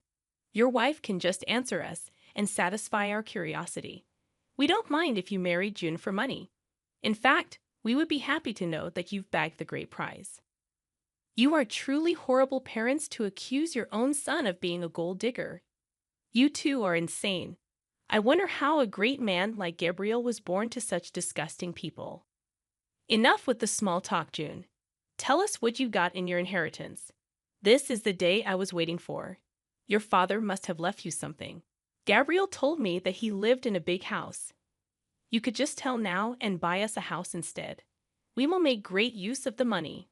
Besides, we are your parents now. Hearing this made my blood boil, and I seethed with rage while Gabriel looked at his parents in disbelief. Even he couldn't comprehend the fact that his parents could be so greedy and selfish. My father wasn't even dead for a month, and they were already planning to spend my inheritance on themselves. Hell, they even started to call themselves my new parents. At that point, I knew I had to do something. For years, I had put up with them for Gabriel's sake. But today was the day for a change. I wanted to show Gabriel just how bad his parents were, I said. Actually, my dad didn't have the house in his name when he died. I'm sorry to tell you that he did own that house for a long time, but he had to let it go for reasons. What? So you're telling us that your father didn't even own his house anymore? No, like I said, he owned it a long time ago. He had to let go of the house very recently, so no, I did not get the house or any inheritance, as they say. Oh my God, so your father was a poor man after all. I knew you were too cheap to be wealthy. Your father couldn't even keep his house till the end. That poor man died with no house under his name. Leave our son, as you're good for nothing. Mom, our marriage isn't over just because she didn't get an inheritance. You can't just ask her to leave me because of a stupid reason like that. Don't speak over us, Gabriel. We won't allow you to continue this marriage anymore. You have disappointed us by marrying into a poor family. You didn't once think about how you could keep your parents happy. I'm ashamed to have a son like you. June, I'm sure you must have trapped my son into marrying you. People like you can use cheap tricks to lure men. Your final plan was to cut us off and enjoy my son's money alone. Well, guess what, June? I won't let that happen. Louis and Lena started to harass Gabriel to give me a divorce and leave. They told him that he should marry a rich girl so that my in-laws could live the life of luxury they always wanted. Gabriel was getting upset and started to break down. I knew that I had to take the opportunity to help him make a decision. Gabriel, are you going to let your parents do this to us? I have put up with their gold-digging ways for a long time now. I didn't open my mouth because you felt guilty cutting them off. Are you still going to continue to keep them in our life? I don't think we can come back from this. June, I've had enough as well. Mom, Dad, today you have shown me just how bad you are. For years, you have used me to fulfill your dreams. I won't tolerate this anymore. Don't be stupid, Gabriel. This girl would influence you and take you away from your family. We are doing this for your own good as well. We didn't spend money on you so that you can go do charity for someone else. You need to divorce your wife and start afresh. There is still time for you to get a rich wife. We will help you. This time you have made too many mistakes on your own. No, I won't leave my wife because she didn't get an inheritance. I'm done being a puppet in your hands. I will stay with June. You two won't be allowed in my life anymore. What will you do by keeping June in your life? This is not what we ever wanted. She's totally unworthy of you. If you stay in this marriage, we don't want anything to do with you anymore. We won't help you when she robs you and leaves you destitute. Seeing Lena and Louis's horrible behavior, I finally decided to reveal the truth to them. I knew that telling them about my true net worth would make them beg and plead at my feet. I wanted to go all out on them. I wanted Gabriel not to regret his decision in any way, so I said, there will be no need for that, guys. I don't need to rob Gabriel and take his money. I have plenty of money on my own, and I will take care of Gabriel just fine without your help. Look who's talking. You don't have to lie to us to make yourself look better, June. We know the truth. Yes, the truth is that you are the daughter of a poor man, and you don't work a good enough job to make lots of money. In a few months, you will go after Gabriel's money once you are destitute. Well, actually, I am not a poor man's daughter. I have 50 million in my bank account. No, I didn't earn it from my job. Rather, I got it from my father. That is impossible. Your father didn't have anything in his name. You said that yourself. Don't try to fool us, June. We can see through your lies. It won't work for us. We will make sure you divorce our son and leave him to us. I smiled at them and then looked at Gabriel. He was still looking very upset, but gave me the signal to go ahead. He knew me inside out, and so he knew what was coming. I opened my bank account and showed them my bank balance. Louis and Lena took one look at it, and their eyebrows shot up to the sky. They looked at each other and said, "No, no, no, this is impossible. You must have fabricated these bank statements. You said you didn't get an inheritance. How? You even said that your father didn't own his house till the end. Where did this money come from?" What I didn't tell you was the fact that my father owned a big ranch where he lived. He sold the ranch and the house before he died. He gave me an early inheritance before signing himself into hospice. He didn't want me to use my own money for his care. He wasn't like you too.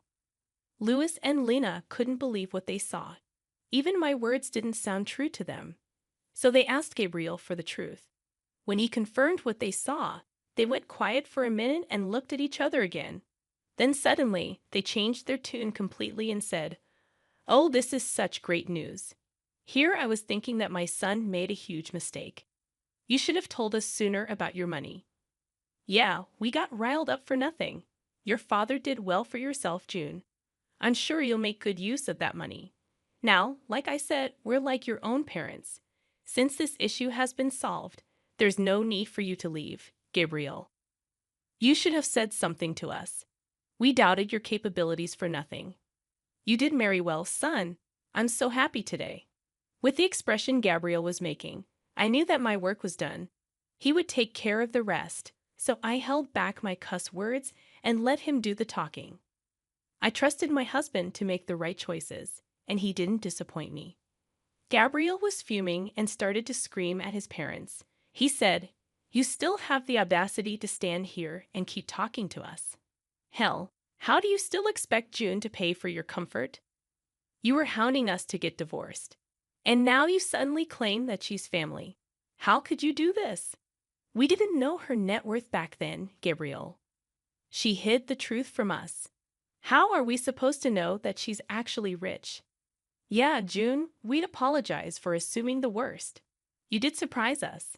Anyway, now that you have an apology, can we move past this already?" "No, absolutely not. There is no way I'm forgiving you two for what you did today. I just got back from burying my father, and you two didn't even let me grieve in peace. I will never forget or forgive this. I think it has been enough already. Since you two think so lowly of me, there is no reason for me to keep you in my life. Today, I will protect myself and my wife from your toxic selves. Get out of my house and don't even think about coming back. From next month onwards, you are on your own. I won't be helping you out financially anymore. You don't deserve any kind of help after today." After Gabriel said that, Louise and Lena went absolutely ballistic on us. They also kept begging us and pleading with us not to cut them off. Neither Gabriel nor I paid any attention to their requests. In fact, Gabriel was so mad that he threatened to call the police if they did not leave our house. Soon after they heard the threats, both Louis and Lena left our property but continued to blow up our phones with calls and texts. We blocked their number before reminding them that we will press charges if they don't stop harassing us. For the next few days, Gabriel completely dealt with his family while I grieved my father properly. I was finally in a peaceful setting where I could reflect on my childhood memories and try to remember my father for the good times. He truly was an amazing man. As soon as he understood that I didn't want to move back south, he sold his property so that I didn't have to worry about it. He didn't even want me to spend money on his medical bills, so he used some of the sale money to pay for hospice. He was truly a great parent, and I still miss him a lot. On the other hand, Gabriel was also grieving the loss of his family, but for other reasons. Yes, he was finally freed from his toxic family, but some people were guilting him about abandoning them. Those people did stop hounding him when Gabriel told them the full story. Now, everyone who knows Louis and Lena is disgusted with them. The duo still tried to contact us even after we blocked their numbers and changed our locks. We are contemplating taking out restraining orders if they don't stop soon. Meanwhile, I have recently found out that I am pregnant. I'm sad that my father couldn't be a part of my child's life, but me and Gabriel are really enjoying this surprise and preparing ourselves to have a little bundle of joy in our arms soon. Hey everyone, it's June. My husband Gabriel and I are collaborating on this story, but before we dive in, I need to share a rather unpleasant experience. My first encounter with Gabriel's parents, Louise and Lena. Let me fill you in on what they had to say. Brace yourselves. I can't believe you date someone like Gabriel, a real underachiever. This woman has no redeeming qualities. She merely works a desk job in a small office. How on earth will she provide us with a good life? Mom, I love June, and she's the only one for me. I don't care about her income or job. I never cared about those things. Well, we care, Gabriel. We've made that clear from the start. If you paid any attention, you'd know. Listen, Gabriel, if this girl doesn't bring more to the table, she can't be our daughter-in-law. We won't approve. Find someone else. No, Mom, June is the one for me. I'm going to marry her. I had the entire proposal planned, and now you've ruined everything. I was stunned as this conversation unfolded. Yes, I was surprised about Gabriel planning to propose. We had been dating for 3 years, and while I hoped for a proposal, I didn't expect it to happen so soon. However, what left me truly shocked was Luis and Lena's alarming behavior toward our relationship. Gabriel had warned me about them, saying, "June, I've met your dad. He's great. But let me be clear, my parents are not good people." I was naive, not comprehending how cruel and selfish parents could be. While Gabriel financially supported his parents, he distanced himself from them, revealing that they were motivated by greed, always pushing him to marry rich. The day I met his parents, I realized how true his words were. Despite their protests, Gabriel proposed, and we got married. Although Louise and Lena threatened to boycott the wedding, they eventually attended, thanks to Gabriel's desperate pleas. He didn't have much family on his side and wanted them there, even though they made it clear they didn't approve. I later discovered that Gabriel had convinced them to attend by portraying my family as financially stable. While they reluctantly came, their motives were evident. They made it a point to remind me, "Just so you know, June, we still don't approve of this marriage. Gabriel is a successful man, and we expected more from him. He really disappointed us by not marrying rich. We wouldn't have come if we thought you had nothing. Thank God your father at least has something to his name. I hope you don't forget us and our gracious presence today when you finally get the house inheritance. Guys, I'm getting married today. My father is healthy and fine, and there's absolutely no reason for you two to even mention an inheritance today." I stormed off, distancing myself from them after hearing their audacious remark. My father was my only living family, and hearing such comments on my wedding day made me sick. I couldn't believe the audacity of Louis and Lena to demand a share of my money. I chose not to inform Gabriel about this incident, not wanting to spoil his day, and knowing how difficult it was for him to cut ties with his parents. Unfortunately, things took a downward turn from there. Despite Gabriel and I being happy together, his parents were always meddling in our finances. Louis and Lena persistently pestered us about the exact worth of my father's assets. We never gave them a satisfactory answer, yet their embarrassing and entitled behavior continued. For years, I endured their greedy ways, putting up with their constant demands for more money. They fabricated excuses and guilt-tripped us when we tried to refuse. Their comments about my inheritance never ceased, but I chose to ignore them. The situation hit rock bottom when my father was diagnosed with aggressive cancer, and his time was limited. Living far away, we flew to visit him a couple of times. Louis and Lena were displeased, saying we shouldn't waste money on frequent visits since my father was in hospice and wouldn't live long anyway. I vehemently disagreed, asserting that visiting my dying father was not a waste of money. What we did with our finances was our choice, and Louis and Lena had no right to dictate. Their lack of support and covert requests not to visit my father infuriated me. Thankfully, Gabriel stood up for me and shut down their insensitive conversation. From that day onwards, I was determined to teach them a lesson once I was in a better place. I vowed to show them their place. My father passed away around 3 months after his diagnosis, and I was devastated. I really didn't want to lose him that fast. Witnessing his declining health, I knew it was time. Despite the difficulty, Gabriel was my rock throughout the entire time. He held my hand while I flew to my father's town to arrange his funeral. Louis and Lena were only blowing up my phone, demanding to know about my inheritance and how much I planned to spend on the funeral. I was disgusted with those messages, and so was Gabriel. However, we didn't do anything at the time, both agreeing that they would be served their just desserts after we returned home from the funeral. As predicted, Louis and Lena showed up as soon as Gabriel and I returned home. After entering the house, they started to hound us with questions. So the funeral is finally over. God, I've been dying to know what you got in the inheritance. Your father must have left you the house. What are you even talking about, Lena? How does my inheritance concern you in any way?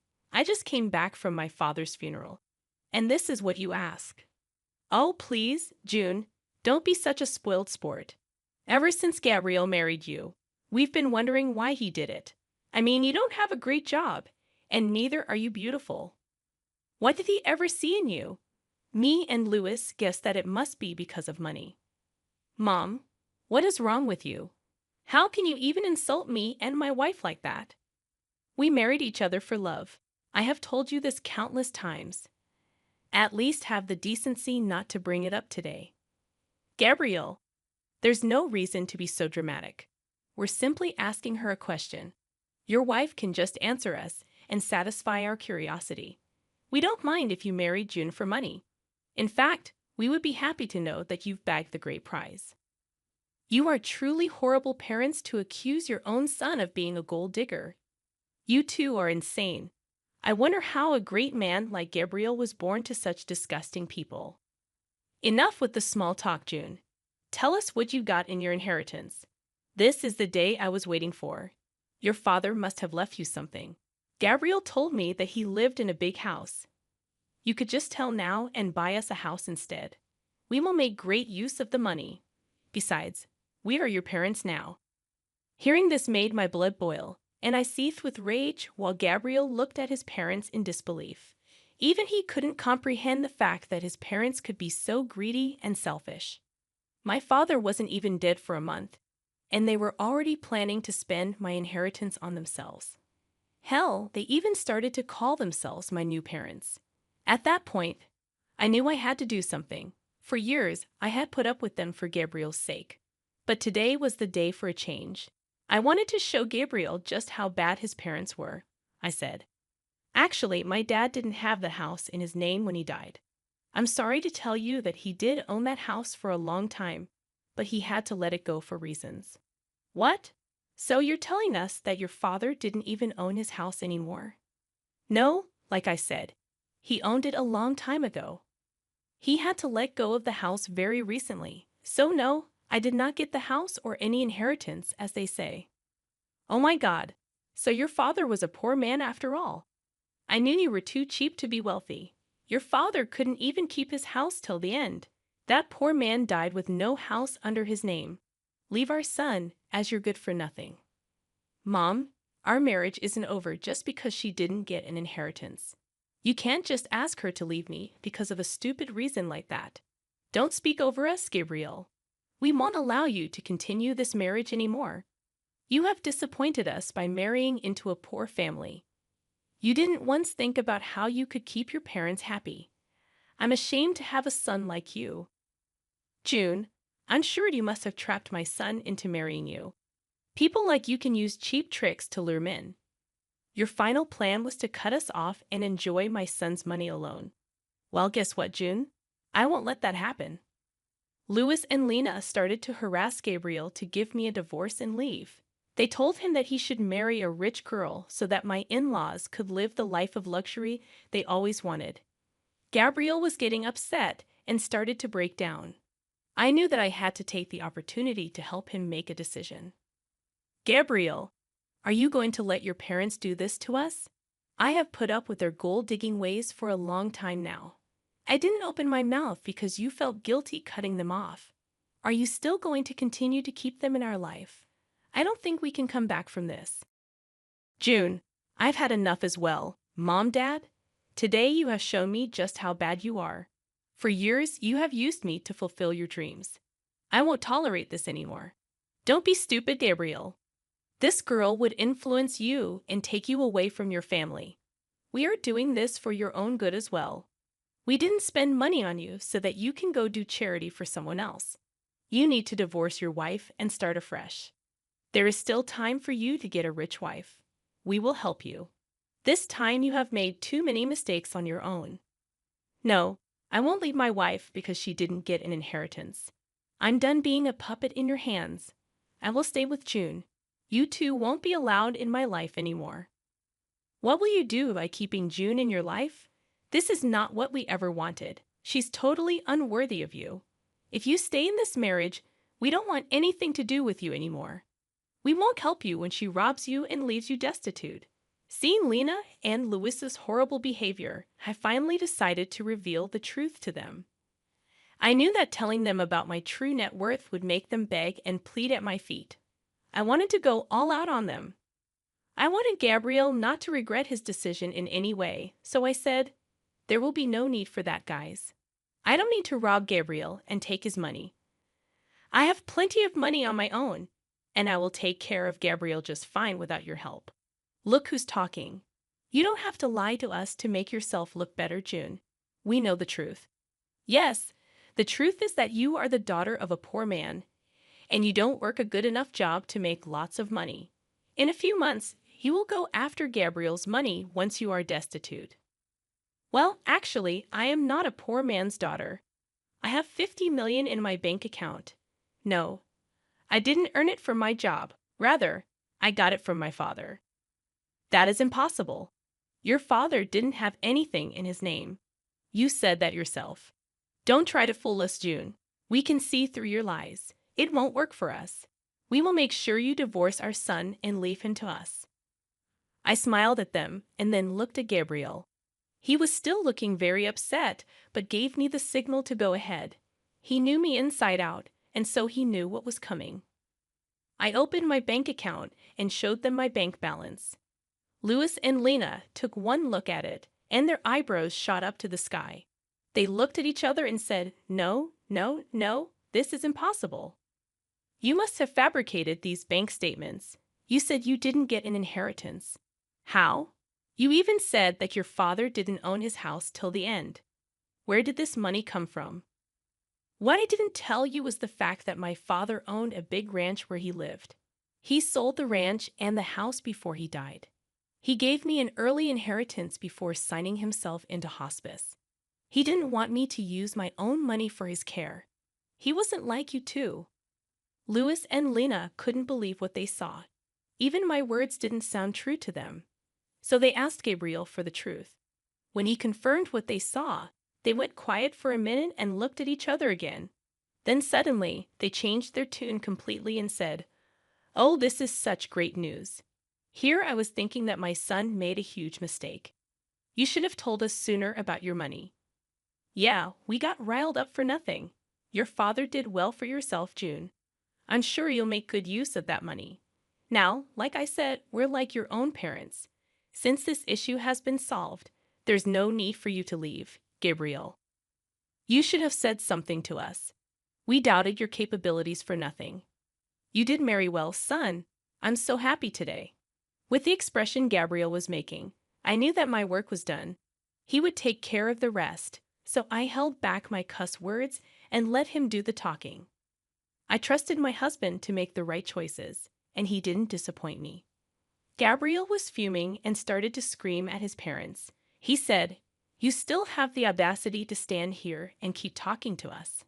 Hell, how do you still expect June to pay for your comfort? You were hounding us to get divorced. And now you suddenly claim that she's family. How could you do this? We didn't know her net worth back then, Gabriel. She hid the truth from us.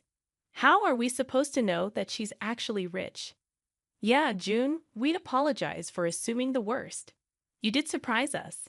Anyway, now that you have an apology, can we move past this already?" "No, absolutely not. There is no way I'm forgiving you two for what you did today. I just got back from burying my father, and you two didn't even let me grieve in peace. I will never forget or forgive this. I think it has been enough already. Since you two think so lowly of me, there is no reason for me to keep you in my life. Today, I will protect myself and my wife from your toxic selves. Get out of my house and don't even think about coming back. From next month onwards, you are on your own. I won't be helping you out financially anymore. You don't deserve any kind of help after today."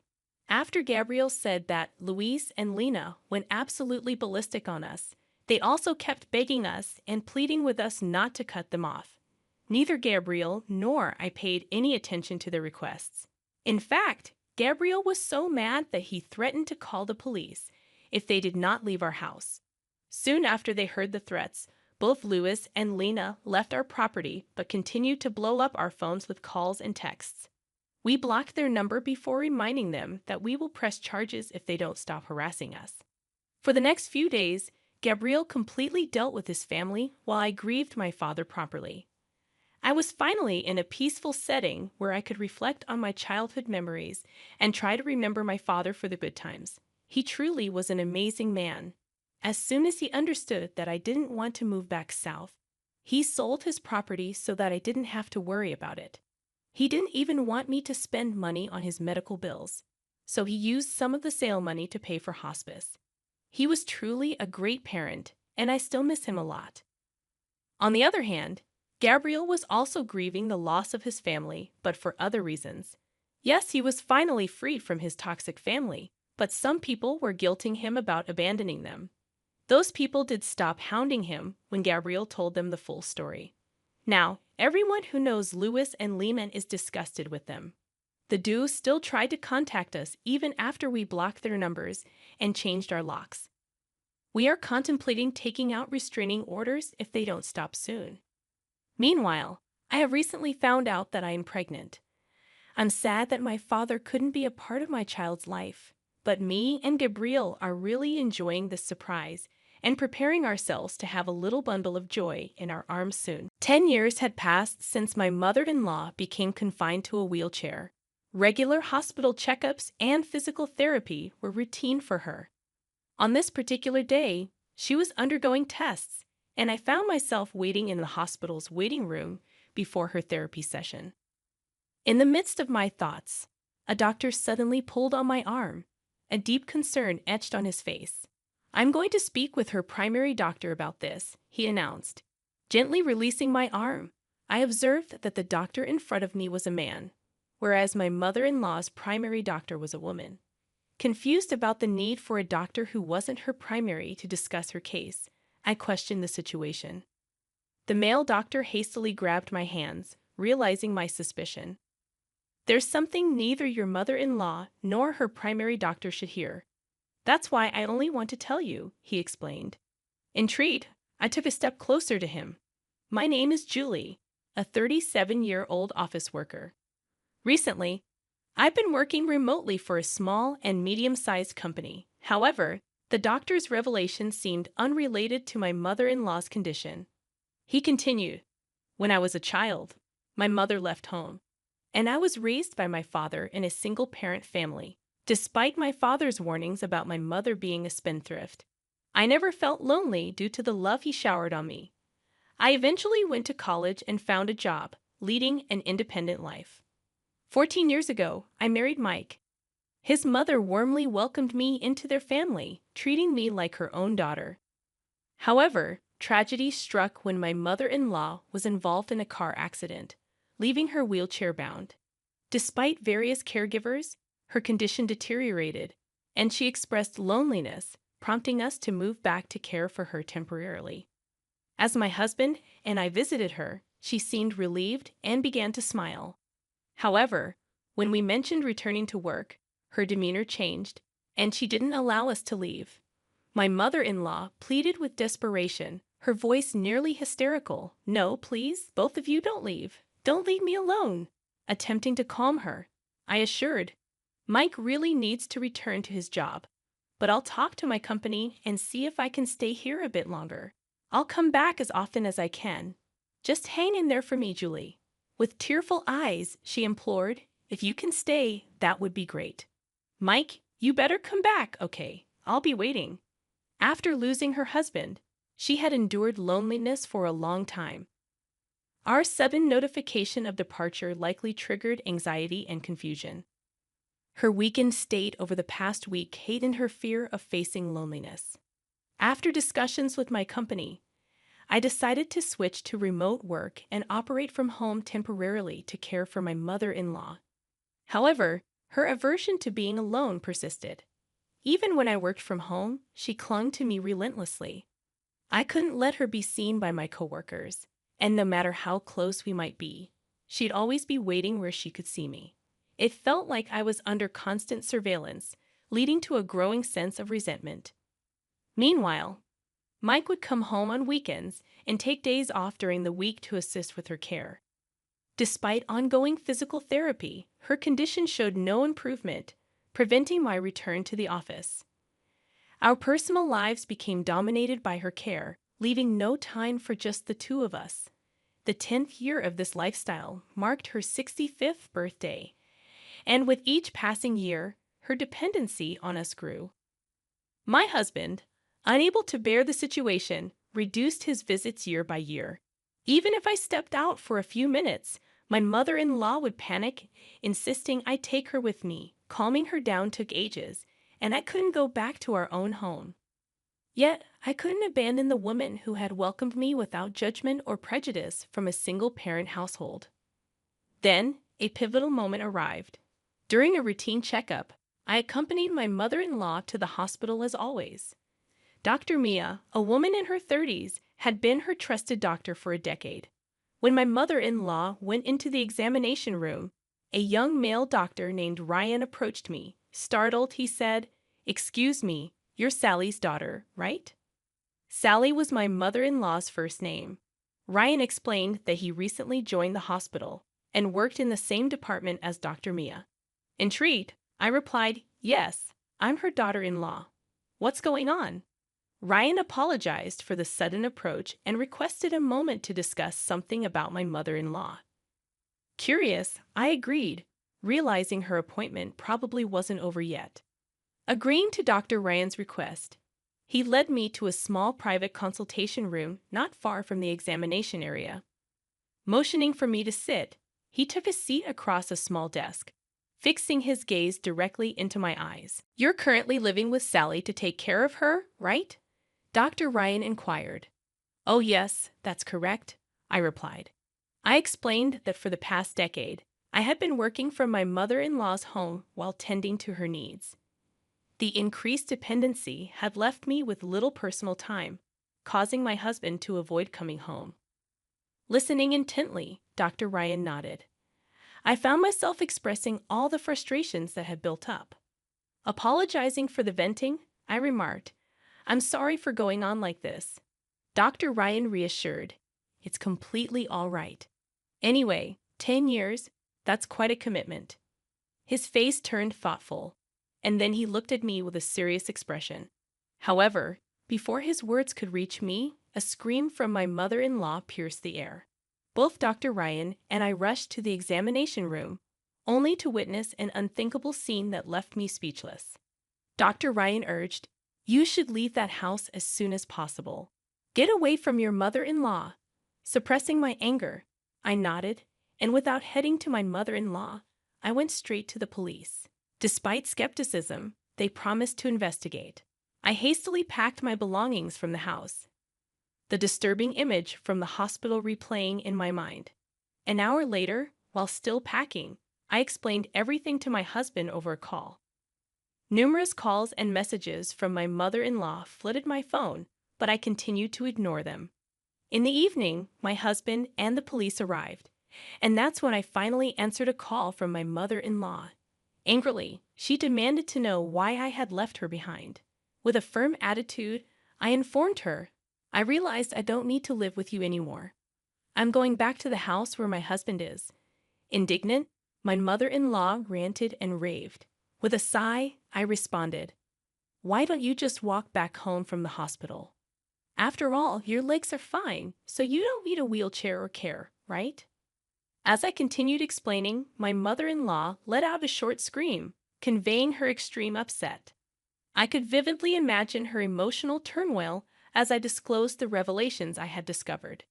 I shared with her the unsettling information that Dr. Ryan had conveyed and the first-hand experience of witnessing an unexpected turn of events. Dr. Ryan had revealed that recent tests showed no physical issues with the muscles or nerves in her body. Instead, he speculated that her belief in her inability to walk might be psychological. The power of such beliefs could be formidable, and Dr. Ryan considered both physical and psychological care for her legs. In his efforts to include me as a family member in the care plan, he had called me over. However, it turned out that my presence wasn't necessary. During our conversation, a scream echoed from the examination room, my mother-in-law's.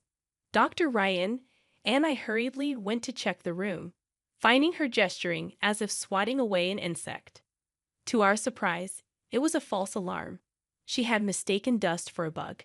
In a surreal moment, she picked up the motionless dust and walked to the trash can, revealing that she could walk without the need for a wheelchair or cane, moving with astonishing ease. Dr. Ryan pushed me to the corner of the hallway, and we observed silently as my mother-in-law, seemingly unaware of our presence, calmly returned to her wheelchair.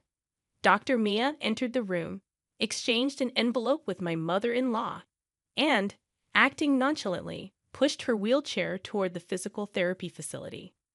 Stunned by the unfolding events, I stood frozen until Dr. Ryan gently shook me out of my daze. He advised me to leave my mother-in-law's house immediately, and I hurriedly packed, desperate to escape this surreal revelation.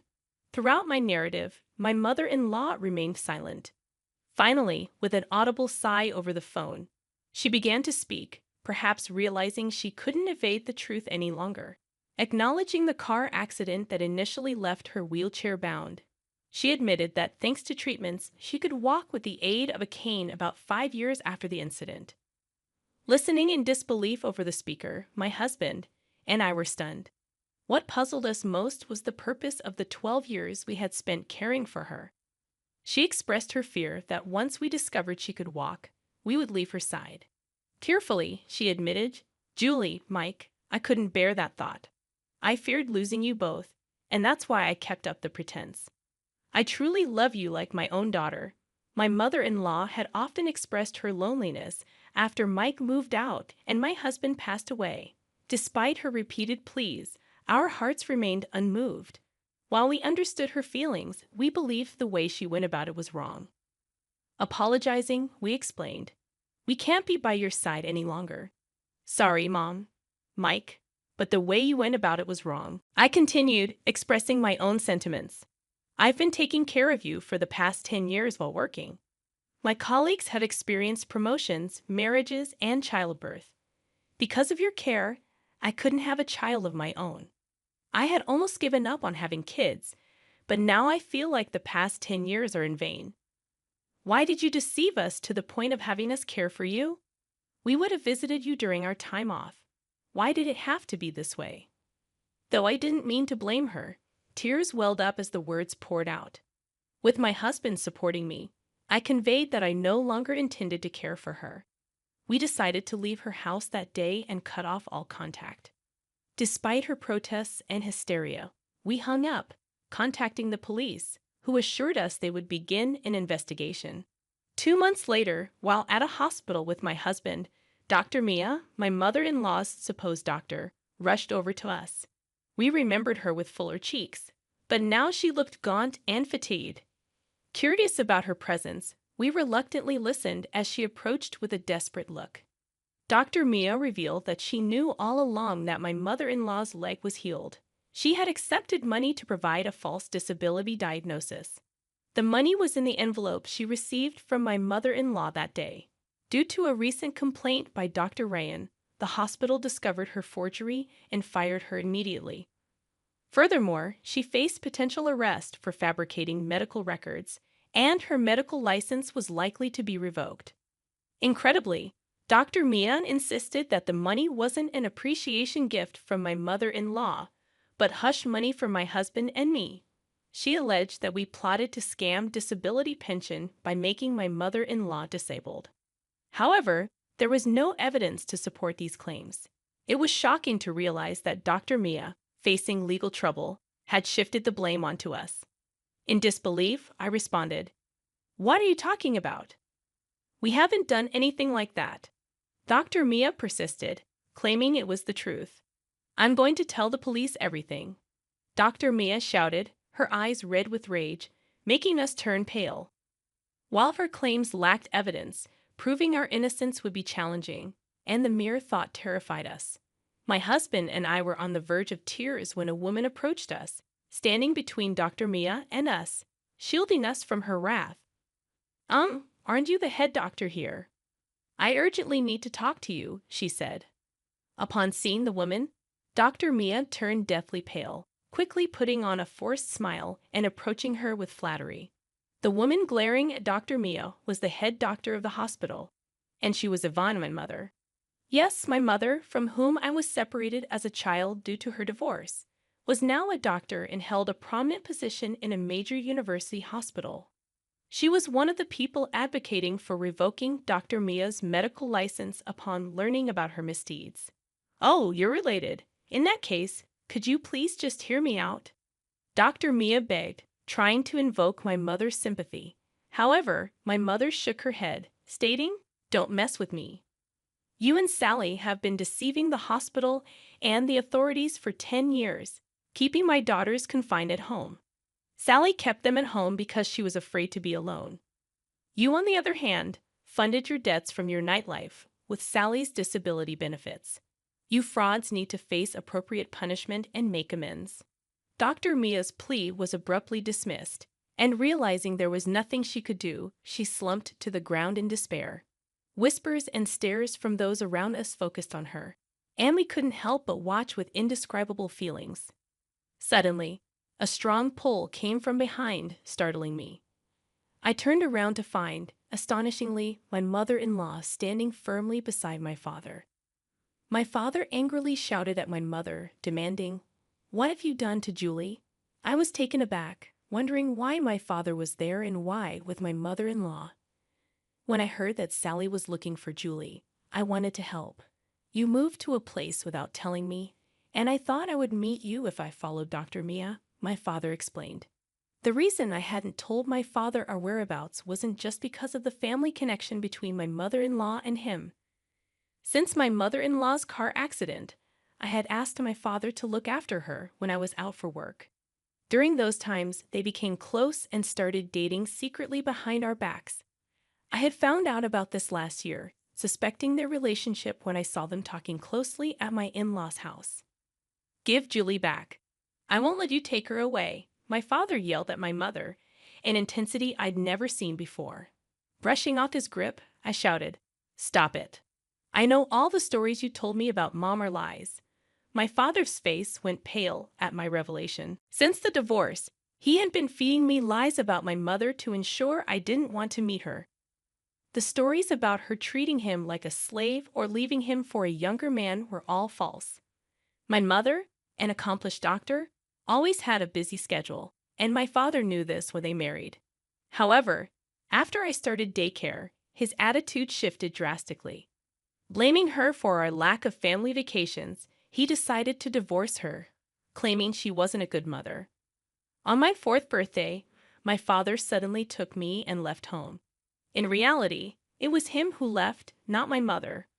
Following the divorce settlement, even though my mother had a decent income, she couldn't guarantee time for raising me. My father was nominated to live with me. However, my mother had been sending a substantial amount in child support every month. I didn't know this until I met my mother. Even after becoming a single parent, my father ensured I didn't want to see my mother by portraying her in a negative light with false stories. It seemed that my mother wanted to see me, but most of the time, she was overseas for training or research. She kept sending me letters from overseas that my father kept refusing, hiding the letters. There were times when it seemed they might meet, but something always came up. Either my mother got an emergency call at the hospital, or my father would come up with an excuse to cancel at the last minute. I had been told since I was young that my mother couldn't be reached, or that no one knew where she was. It turned out that was a lie. The reason my father could afford to travel once every 2 months and pay for my high school and college tuition was thanks to the child support money from my mother. Our comfortable life was all thanks to her. So the story of my father working late nights was also a sham to make it seem like he was struggling with parenting.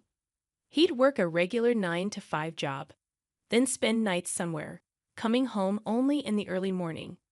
When my father yelled, "Where's your proof?" my mother calmly showed him a mobile bank app, saying, "This is how much I've transferred to you over the years for Julie, and your company unusually has strict policies against second jobs, so it was impossible. I can confirm with them if you'd like." My father crumbled, and my mother-in-law tried to comfort him. Seeing my father like this made me realize that I had been lied to my entire life.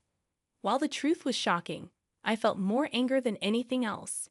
I said coldly, "Thanks for everything, Dad, but it's time to say goodbye." Saying that, my father clung to me, and my mother-in-law said, "Julie, your dad did everything he thought was best for you." No, he did it for himself. He lied about struggling as a single parent, using the money from my mom. And you lied to my husband and me, trying to bind us to your home.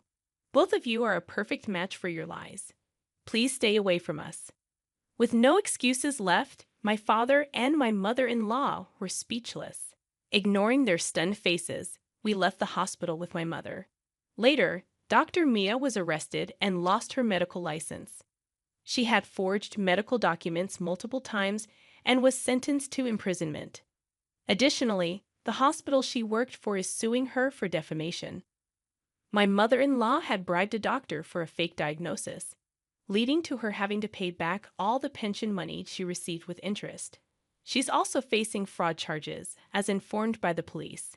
Mike says he's cut ties with her, so he's not bothered about her future. I'm trying not to care either. As for me, I realized I had been somewhat dependent on my mother-in-law. Feeling betrayed sent me into a mental spiral, so I've been seeing a therapist at the hospital where my mother works. Regarding my reunion with my mother, when I was getting a referral at my previous hospital, the doctor's name I was referred to was the same as my mother's. To my surprise, it was actually her. My mother was skeptical when she saw a patient named me, but during the consultation, she realized it was me. Our reunion can only be described as miraculous. I can't be treated by my mother due to hospital rules, but she supports me from behind the scenes. I've been back to my job at the office while still attending therapy. When visiting Dr. Ryan, who informed me of the truth about my mother-in-law, I heard that he and my husband were old high school buddies. We now often hang out with Ryan visiting our place, and everything feels like old times. It may be hard for me to forget how I was tied up by my mother-in-law and my father. But my husband, my mother, and Dr. Ryan always encourage me to take things easy and do what I want. Thanks to that, I'm planning trips with my friends or going to cafes by myself. The mahogany conference table at Morris & Associates law firm had never felt more like an execution block. My Uncle Robert's perfectly manicured hands slid the inheritance papers across its polished surface, his signet ring catching the light like a warning signal. "Sign it, Sarah," he said, voice dripping with false concern. "It's what's best for everyone." I looked around the room at the faces of my father's family. Uncle Robert, the self-appointed patriarch since Dad's death 2 years ago. Aunt Patricia, his wife, wearing enough diamonds to blind someone. My cousins Marcus and Victoria, both trying to hide their smirks behind expressions of fake sympathy. Only Grandma's seat remained empty.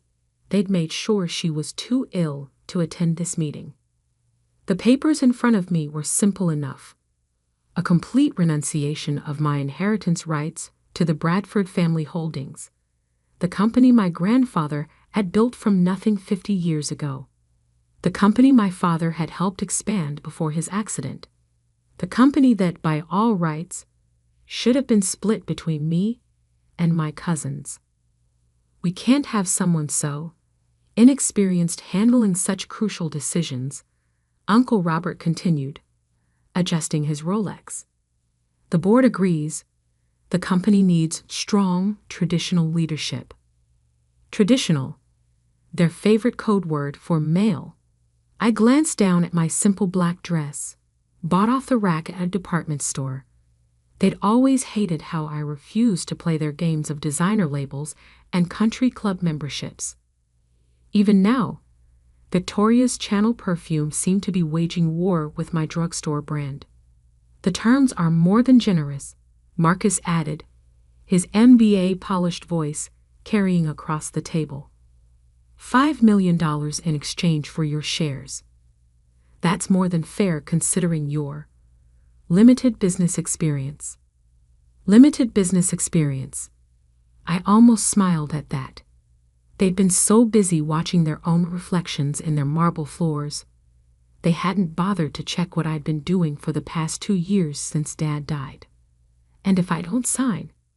I asked quietly, though I already knew the answer. Aunt Patricia's surgically enhanced smile tightened. Then things could get very uncomfortable. The board has already expressed concerns about your father's unfortunate investment decisions before his death. A full audit might be necessary. There it was, the threat.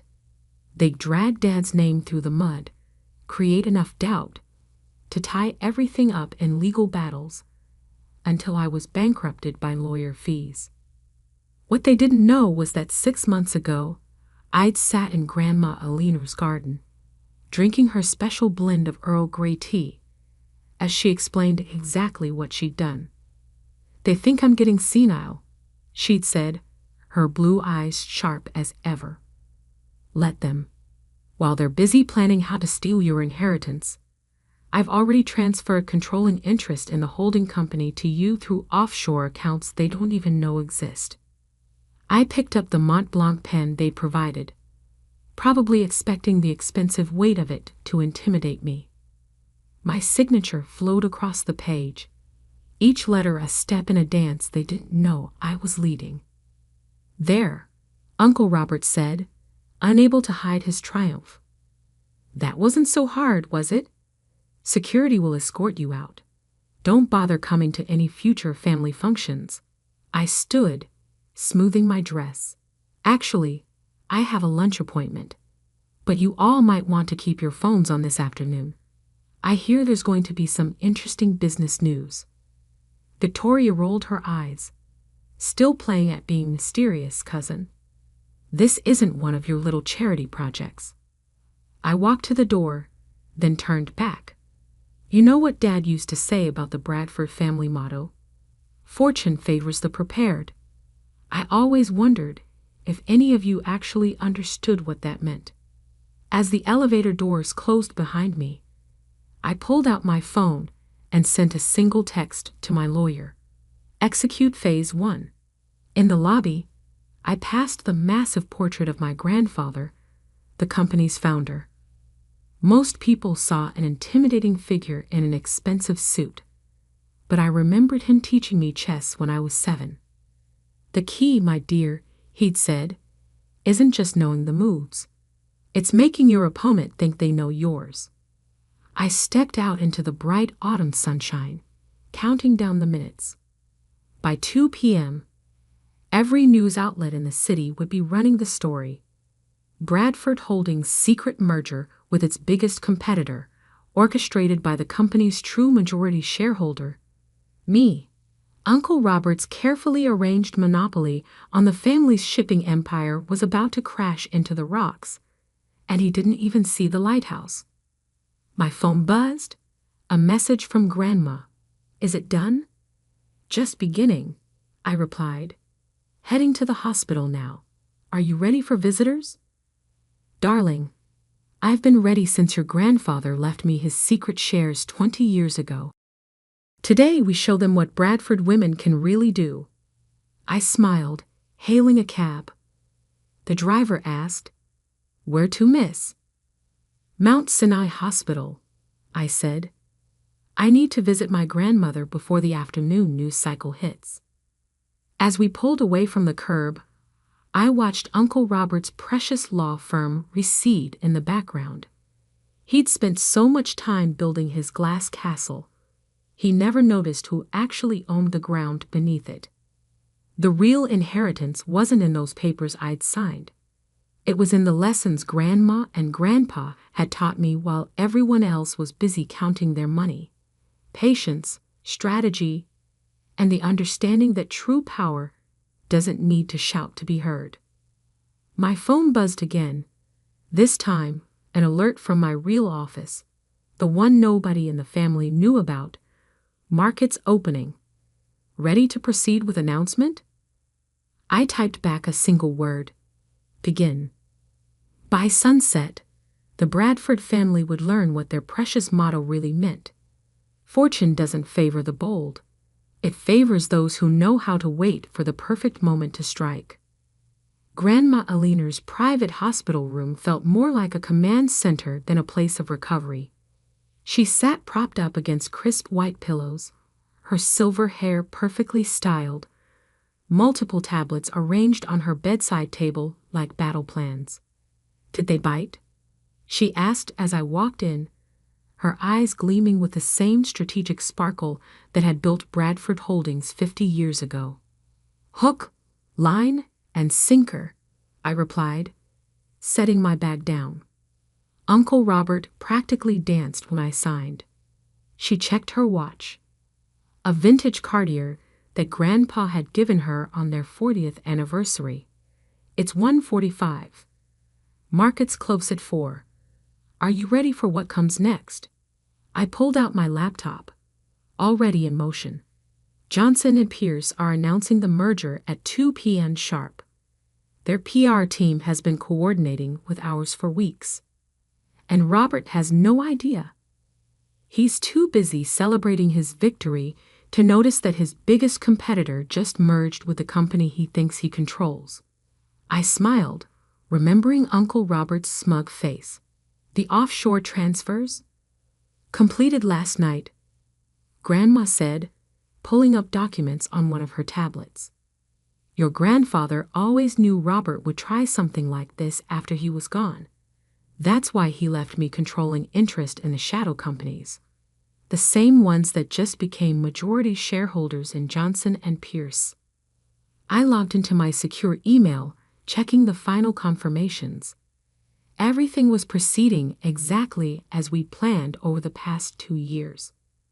While Uncle Robert and his children had been busy playing corporate royalty, Grandma and I had been quietly consolidating power through a web of holdings so complex it had taken 3 international law firms to structure.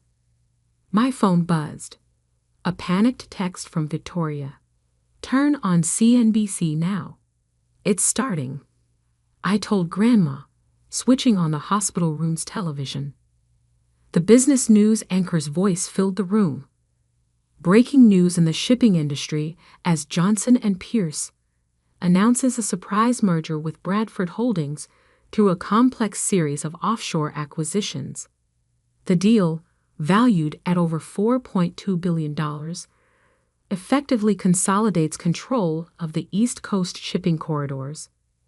Grandma turned up the volume as the anchor continued. In an unexpected twist, the merger appears to have been orchestrated by Sarah Bradford, granddaughter of founder William Bradford, through a previously unknown holding company.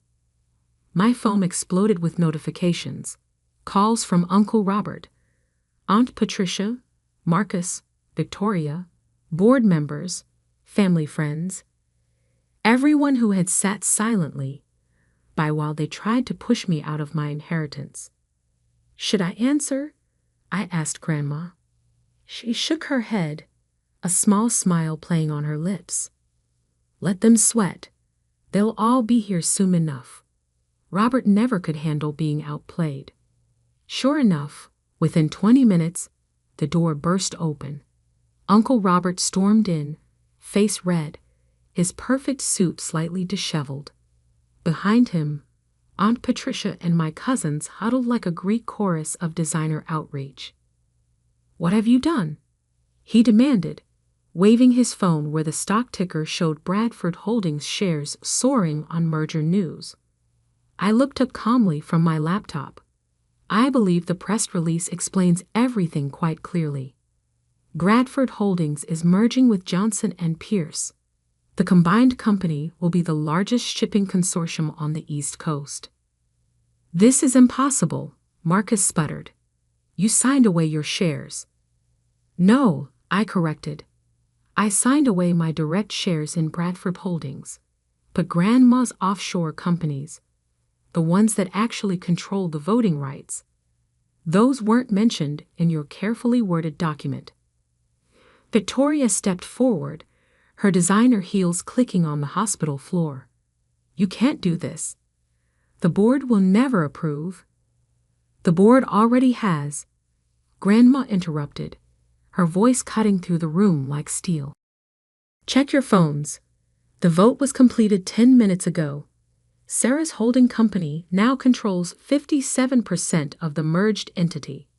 Uncle Robert turned to her, realization dawning. You helped her do this? While pretending to be sick. Pretending?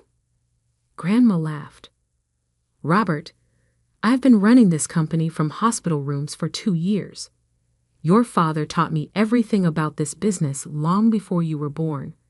Did you really think I'd let you steal it from his granddaughter? But the company needs strong leadership, Aunt Patricia protested. Traditional values.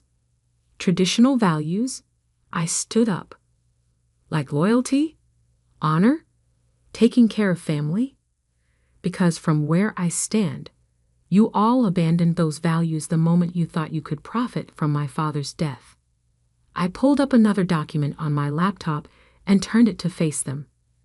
This is a list of every questionable decision you've made since taking control of the board.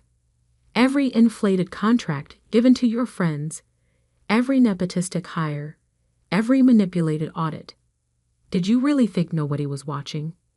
Uncle Robert's face went from red to white. You're bluffing. Try me. I met his gaze steadily. Test whether I'm willing to launch a full investigation into the board's activities over the past 2 years. See how the shareholders react to that kind of scrutiny. The room fell silent except for the continuing market updates from the television. Bradford Holdings stock had jumped another 12% on the merger news. What do you want? Uncle Robert finally asked, his voice hollow. I closed my laptop. The same thing I've always wanted. What Dad worked for, what Grandpa built. A company run with integrity, not ego. You all have a choice to make. Work with me to build something better, or cash out now and walk away. Marcus laughed bitterly. You expect us to work for you? After this? No, I replied. I expect you to work with me. Or find another industry to work in. Your choice. Grandma pressed a button on her bed, calling a nurse. I think that's enough excitement for one day. Sarah, dear, would you mind having security escort them out? I believe they have some decisions to make. As they were led from the room, Uncle Robert turned back one last time. You planned this all along, every step. No, Uncle Robert. You planned this when you decided I wasn't worthy of my inheritance. I just decided to prove you wrong. After they left, Grandma reached for my hand. Your grandfather would be proud. Not just of what you did, but how you did it. I squeezed her hand gently. We're not finished yet. No, she agreed, picking up one of her tablets. Now comes the hard part. Actually running the company we just saved. My phone buzzed again. A message from our PR team. Press conference requested for tomorrow morning. How do you want to handle it? I looked at Grandma, who nodded encouragingly. Tell them the new CEO of Bradford Johnson Shipping will be making a full statement at 9 a.m., I replied. And make sure Uncle Robert's old office is cleared out by then. I have some redecorating to do. Outside the hospital window, the sun was setting over the city skyline. Somewhere in those gleaming towers, my father's family was realizing that they'd just been outmaneuvered by the very person they'd underestimated all along. But this wasn't about revenge. It was about legacy, and proving that sometimes the best way to honor a family's heritage is to fight for it, even against your own blood. The morning of the press conference, I stood in my father's old office, now my office, adjusting my mother's vintage Rolex. Not a flashy piece like Uncle Robert's, but a quiet statement of elegance that told its own story. Through the floor-to-ceiling windows, I could see 3 cargo ships bearing the Bradford Johnson logo entering the harbor. The merger was already physically visible in the water. "Ms. Bradford?" My new assistant, Thomas, appeared at the door. "They're ready for you in the conference room. And your family is here." I nodded, unsurprised. "All of them?" "Yes, even the ones who weren't invited." "Perfect." I checked my reflection in the window. The tailored navy suit I wore was expensive, but understated, chosen to send a message. I wasn't here to play their games of conspicuous wealth. I was here to work. The main conference room fell silent as I entered. On one side sat the board members and major shareholders, including several Johnson and Pierce executives. On the other, my family, Uncle Robert, Aunt Patricia, Marcus, and Victoria, all looking like they'd aged years overnight. But the seat that drew everyone's attention was at the head of the table, where Grandma Aliner sat in her wheelchair, perfectly poised in channel, her eyes bright with triumph. "Good morning," I said, taking my place at the podium. "Thank you all for coming. Before we begin the press conference, I'd like to address some internal matters." I opened a folder and laid out several documents. These are the results of a preliminary audit of Bradford Holdings operations over the past 2 years. The findings are concerning. Uncle Robert shifted in his seat. Marcus suddenly became very interested in his phone. However, I continued, "I believe in family and in second chances. So I'm offering a choice." I pulled out another set of papers. Option 1. Sign these new contracts. They include revised compensation packages, strict oversight requirements, and ethics clauses. You can maintain your positions within the merged company under new leadership and accountability standards. And option 2? Victoria asked, her voice barely hiding its tremor. Option 2 is simpler. Sign these resignation letters. Accept your severance packages and walk away. No investigations, no public revelations about the creative accounting I've discovered. Uncle Robert stood up, his face flushed. "This is blackmail." "No." Grandma spoke up from her seat. "This is mercy. Something you didn't show when you tried to steal her inheritance." "The company needed," he began. "The company needed exactly what it's getting." I cut in. Fresh perspective, ethical leadership, and a return to the values Grandpa built it on. I checked my watch. "You have 5 minutes to decide. The press is waiting." Those 5 minutes felt like hours. I watched my family huddle together, whispering furiously, occasionally glancing at the documents I'd laid out. Finally, Uncle Robert approached the podium. "We'll sign the new contracts," he said stiffly. "But this isn't over." I smiled.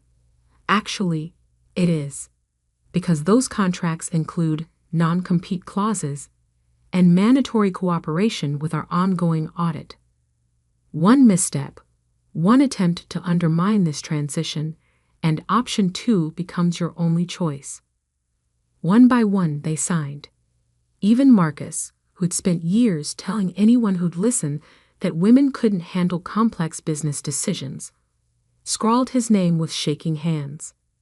As they finished, Thomas appeared again. "Press is ready, Ms. Bradford." I turned to the board members. "Shall we?" The press conference went exactly as planned. The markets responded enthusiastically to the merger announcement, and my prepared statement about modernizing while honoring tradition hit all the right notes. But it was the question and answer session that really drove everything home. "Ms. Bradford," a reporter called out, "your uncle was quoted last week saying you lacked the experience to handle complex business decisions. Your response? I looked directly at Uncle Robert in the audience. I think today's merger proves that experience comes in many forms. Sometimes the best business education comes from watching others' mistakes. Later that afternoon, I sat with Grandma in what had once been Grandpa's private study. The wood-paneled walls still held photos of ships from the company's early days, back when one man's vision had started it all. He would have loved this, Grandma said, sipping her tea. Not just the merger, but how you handled it, with grace and strategy. I learned from the best, I replied. You and Grandpa played the long game all along, didn't you? She smiled. William knew Robert would try to take over eventually. That's why he left me the controlling interests in those offshore companies. We spent years setting up the framework that you finally used. But why not stop Uncle Robert sooner? Because you needed to prove yourself. Not to us. We always knew what you were capable of. But to yourself. She set down her cup. Besides, watching Robert dig his own grave while thinking he was building a throne was rather entertaining. A knock at the door interrupted us. Thomas entered with a stack of papers. Final merger documents are ready for your signature. And there's someone here to see you. Behind him stood Victoria, looking uncomfortable in last season's Prada. Can we talk? I nodded to Thomas, who closed the door behind him. I've been thinking, Victoria said, playing with her bracelet, about what you said regarding family and second chances. And I was wrong. We all were. The way we treated you after Uncle James died, the things we said. She took a deep breath. I'd like to learn. Really learn, not just play at being an executive. I studied her for a moment. You understand you'll start at the bottom? No special treatment, no shortcuts? Yes. She managed a small smile. I hear the shipping logistics department is a good place to learn the business from the ground up. Monday, 8 a.m., I said. Don't be late. And Victoria? Leave the Prada at home. Cargo ships are messy places.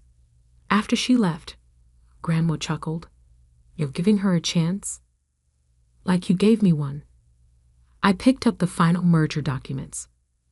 Besides, someone once told me that true strength isn't about crushing your opponents. It's about knowing when to help them stand back up. That evening, as the sun set over the harbor, I stood at my office window watching our ships move through the water. Each one carried not just cargo, but a legacy of my grandfather's vision, my father's integrity, my grandmother's wisdom, and now, my own determination to prove that the greatest inheritance isn't what's given to you, but what you prove you deserve. My phone buzzed with a text from Uncle Robert. You won. Congratulations. I typed back. No, Uncle Robert. The company won. The family won. And maybe, if you're willing to learn, you did too. Then I turned back to my desk, where a new set of challenges waited. Because while winning was satisfying, leading was the real test, and I had a legacy to build, one decision at a time. On my desk sat a chess piece, the queen from the set Grandpa had used to teach me strategy all those years ago. Beside it lay my old employee ID from when I'd worked summers in the shipping yard during college, learning the business from the ground up while my cousins lounged on yachts. Each piece told part of the story that had led to this moment. But the real story was just beginning.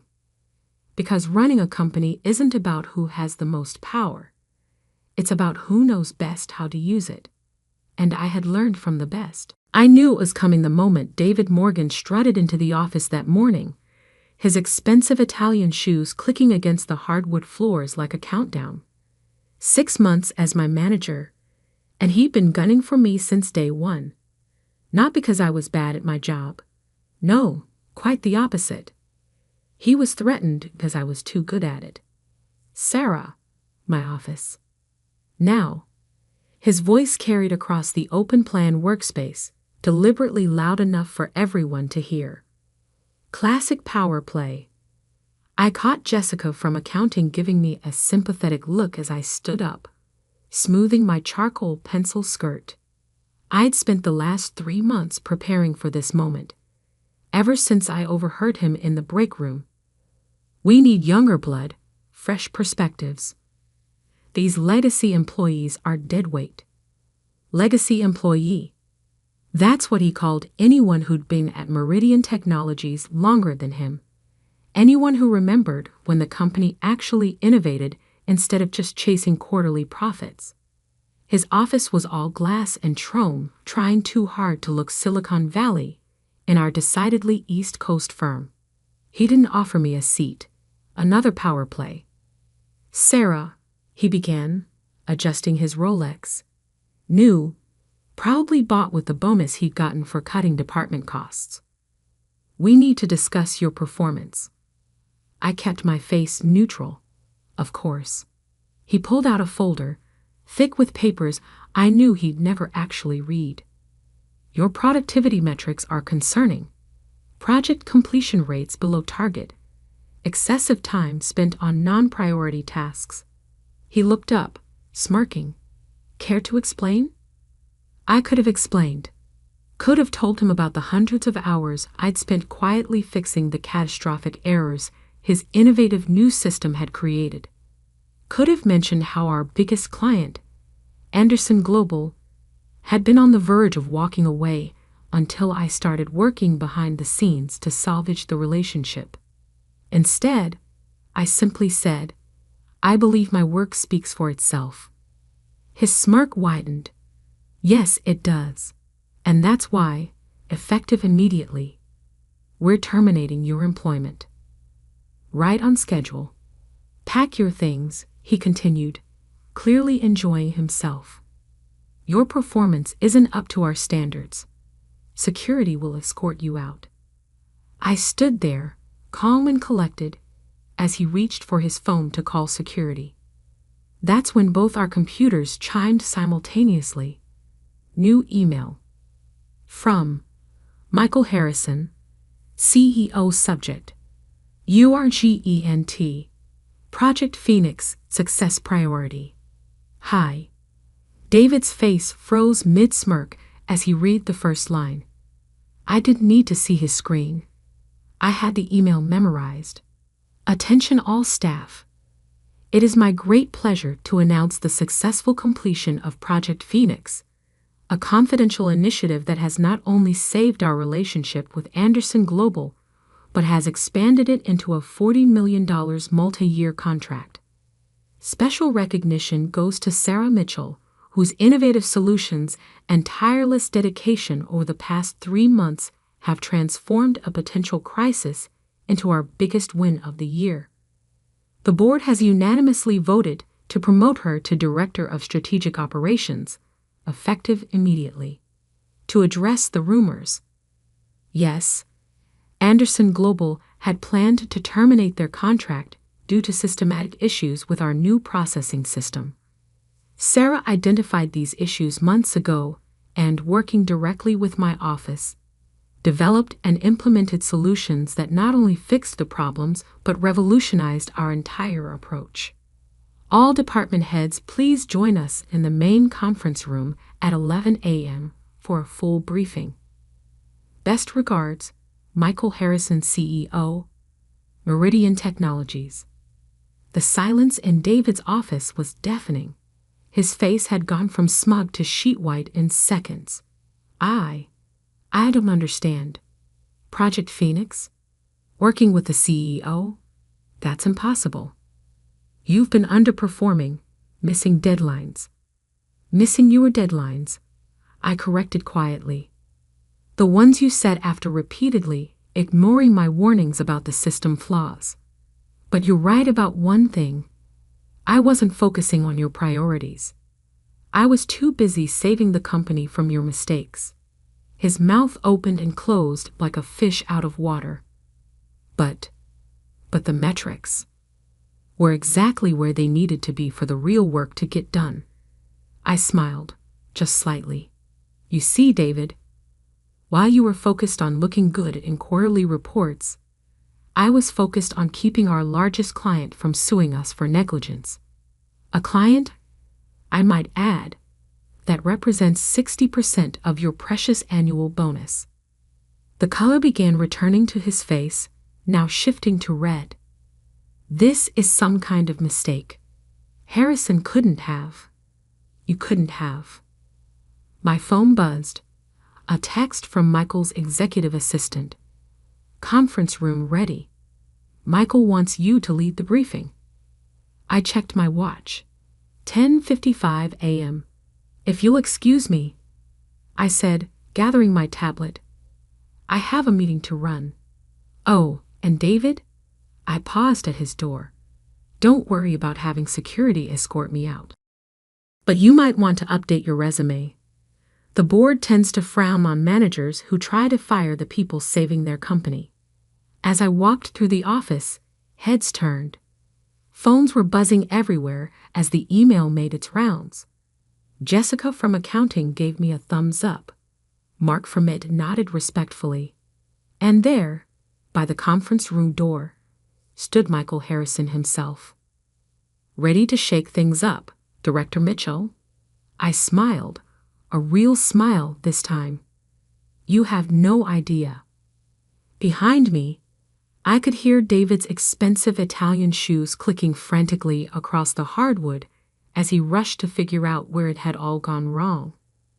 But I was already walking into the conference room, my own heels clicking with purpose. After all, we had a company to run, properly this time. The faces around the conference table showed a mix of shock, admiration, and in some cases, dawning horror as they realized how badly they'd misjudged me. But that's the thing about being underestimated. It gives you the perfect cover to get things done. And I was just getting started. The conference room felt different from this side of the table. I'd sat through countless meetings here, quietly observing from the back, while managers like David took credit for other people's work. Now, standing at the head of the table beside CEO Michael Harrison, I watched those same managers squirm in their seats. Before we begin, Michael addressed the room. I want to be clear about something. Project Phoenix wasn't just about saving a client. It was a test of our systems, our leadership, and our company culture. His eyes swept the room. Some of you passed. Many of you failed. I opened my laptop, connecting it to the main screen. The first slide appeared. Anderson Global Contract Termination Notice. Draft. Several managers flinched. 3 months ago, I began. Anderson's CFO contacted me directly, not through official channels, but through a LinkedIn message. They were preparing to terminate their $100 million contract due to systematic failures in our new processing system. David, who'd slunk into the room last and taken a back seat, seemed to shrink further. What you're seeing, I continued, switching slides, is a complete analysis of the system failures. Errors that were reported, documented, and repeatedly ignored by management. Each bullet point landed like a shot. Each graph told a story of willful negligence. But that's impossible, interrupted Thomas from operations. Our quarterly reports showed all systems functioning within acceptable parameters. I smiled. Funny thing about parameters, they're only as good as the people setting them. I pulled up another slide. These are the real numbers, not the filtered data that made it to quarterly reports. The system wasn't just failing, it was actively corrupting client data. The room erupted in murmurs. I caught snippets. How did we miss this? Who approved these changes? David assured us. Ms. Mitchell. A sharp voice cut through the chaos. Victoria Pierce, our board chair, who I hadn't even noticed entering the room. Please continue. I nodded, advancing to the next slide. Project Phoenix had 3 phases. First, develop a parallel system to prevent further data corruption. Second, quietly recover and restore compromised data. Third, implement a complete overhaul of our processing architecture. Alone? Someone asked. You did all this alone? No, I said. I had help. Jessica from accounting, who stayed late every night cross-checking figures. Mark from IT, who wrote code on weekends. Junior staff who believed in doing things right instead of just doing them fast. I clicked again, and their names appeared on screen. 23 people, mostly lower-level employees, all overlooked by management.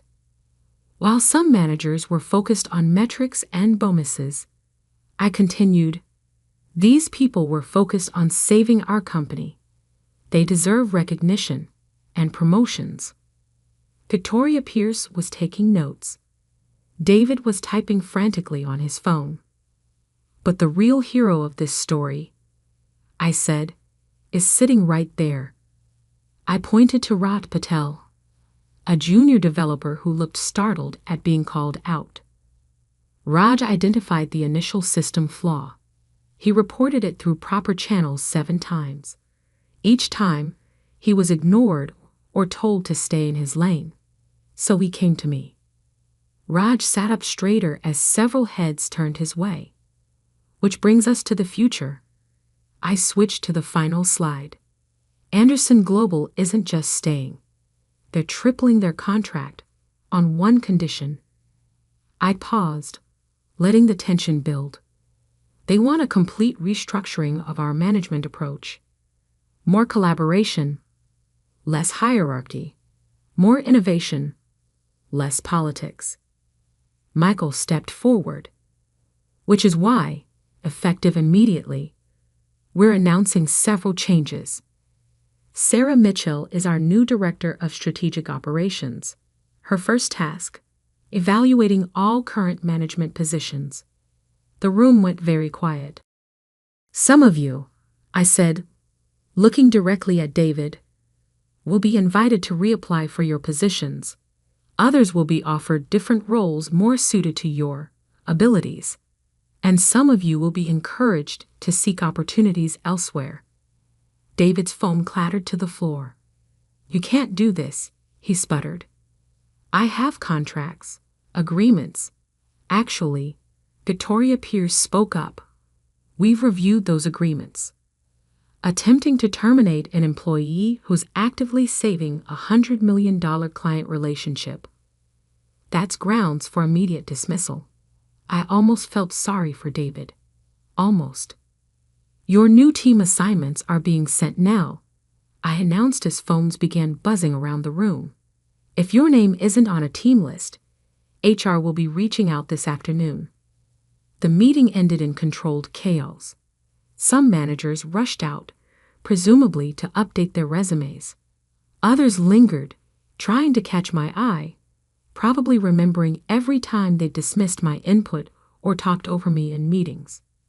As the room cleared, Rod approached hesitantly. Ms. Mitchell. Thank you for mentioning me. Thank you for having the courage to speak up, I replied. How would you like to lead our new systems integrity team? His face lit up. Really? But I'm just a junior. Not anymore. I handed him a folder. Your new contract. I expect great things. After he left, Michael and Victoria remained. Impressive presentation, Victoria said, but you've made some powerful enemies today. I nodded. I know. But I've also empowered some powerful allies. People who do the real work, who see the real problems, and who deserve real recognition. Speaking of recognition, Michael added, Anderson's CEO called. he wants to meet. Apparently, his daughter is graduating with a computer science degree, and he'd like to discuss our new mentorship program. The one we don't have yet. I smiled. The one you're going to build, he corrected. Along with restructuring our management, revamping our systems, and whatever else you see fit to fix. Careful, I warned. I might just take you up on that. Victoria laughed. I'm counting on it. She headed for the door, then paused. Oh, and Sarah? David's office has a nice view. It's yours if you want it. I thought about it for a moment. Actually, I think that space would work better as a collaborative workspace for the development team. I'll keep my current desk. Better to be in the thick of things. She nodded approvingly. Smart. Very smart. As they left, I stayed behind, looking out over the city through the conference room windows. 15 minutes until my next meeting, this time with HR to discuss the new organizational structure. My phone buzzed with messages from employees at all levels, some congratulating me, others nervously asking about their positions. I answered each one personally. After all, I remembered what it felt like to be ignored by management. That stopped today. A knock at the door interrupted my thoughts. Jessica from accounting stood there, grinning. So, boss, ready to shake things up? I picked up my laptop, straightening my shoulders. You have no idea. Get the team together. We've got a company to rebuild. David's office was already being cleaned out. Through the glass walls, I could see him packing his things, the expensive Italian shoes scuffed from his frantic pacing. As I walked past, he looked up, finally understanding what I'd known all along. Real power isn't about corner offices or fancy titles. It's about doing the work that matters, building the right relationships, and playing the long game. And I was just getting started. 3 months after the meeting that changed everything, I stood in what used to be David's office, now a vibrant collaborative workspace filled with developers, analysts, and the constant hum of actual innovation. The Italian hardwood floors had been replaced with practical carpet that dampened sound. The pretentious chrome fixtures were gone, making way for comfortable workstations and digital displays, showing real-time project metrics. Ms. Mitchell? My assistant Jack appeared at my shoulder. Anderson Global CEO is here for the quarterly review, and you might want to see this first. He handed me his tablet, open to a business news site. The headline made me smile. Meridian Technologies revolutionizes NDUSTURI standards. Stock soars as competitors scramble to keep up. Below that was another headline, smaller but equally satisfying. Former Meridian manager David Morgan faces investigation over system cover-up. Conference room ready? I asked, handing back the tablet. Yes, but there's something else. Jack looked nervous. David's outside. Says he needs to talk to you before the meeting. Of course he was. I'd been wondering when this would happen. I found David in the reception area, his once immaculate appearance now slightly frayed. The Rolex was gone, replaced by something more modest. He stood when he saw me, smoothing his off-the-rack suit. Sarah, please. 5 minutes. I checked my watch. Genuine Cartier. A gift to myself after landing the Thompson Industries account last month. 3 minutes. He followed me to a small meeting room. Gone was the arrogant strut, replaced by an almost desperate energy. I've been trying to reach you, he began. My lawyers say, if you just explain to the board that I wasn't directly responsible for the system failures. Directly responsible. I interrupted. No, You just ignored 7 formal warnings, dismissed dozens of incident reports, and actively suppressed information that could have prevented the crisis, all while taking credit for other people's work and threatening anyone who challenged you. I was under pressure, he protested. The quarterly targets, the board's expectations. We were all under pressure, David. The difference is how we handled it. You chose to fake reports and bully subordinates. I chose to actually solve problems. He slumped in his chair. My reputation is ruined. No tech company will touch me now. Actions have consequences. I stood up. But since you came all this way, I'll give you some free advice. Start over. Learn to code. Build something real. That's what I did while you were busy playing politics. Is everything all right? Jack appeared at the door, right on schedule. Fine, I said. Mr. Morgan was just leaving. Oh, and David? The SEC investigators might have some questions about those altered quarterly reports. I'd suggest being honest this time. As security escorted him out, I headed to the main conference room where Anderson Global's executive team waited. But instead of going in, I stopped at Ra's desk first. Ready for your big moment? He adjusted his tie nervously. Are you sure about this? I mean, presenting to the CEO. You built the new security protocol. You should present it. I smiled. Remember what I told you about owning your success? He nodded, gathering his materials. No more hiding in the shadows. Exactly. The conference room had changed too. The imposing mahogany table had been replaced with a modular setup that encouraged collaboration. The walls displayed real-time system metrics, actual ones this time, not the filtered version David had preferred. Anderson's CEO, James Anderson himself, stood as we entered. Sarah. And this must be the famous Raj Patel I've heard so much about. Mr. Anderson. Raj shook his hand firmly. I'm excited to show you the new security features. And I'm excited to see them. By the way, Sarah, my daughter starts her internship next week. The mentorship program you've set up is exactly what she needs. I took my seat as Rod began his presentation. Watching him, confident and articulate, I felt a surge of pride. This was what real leadership looked like, not hoarding power, but nurturing it in others. The doors opened quietly, and Victoria Pierce slipped in with Michael Harrison. They just returned from a board meeting where, I knew, they'd finalized some major changes. Ra's presentation was flawless. When he finished, James Anderson was beaming.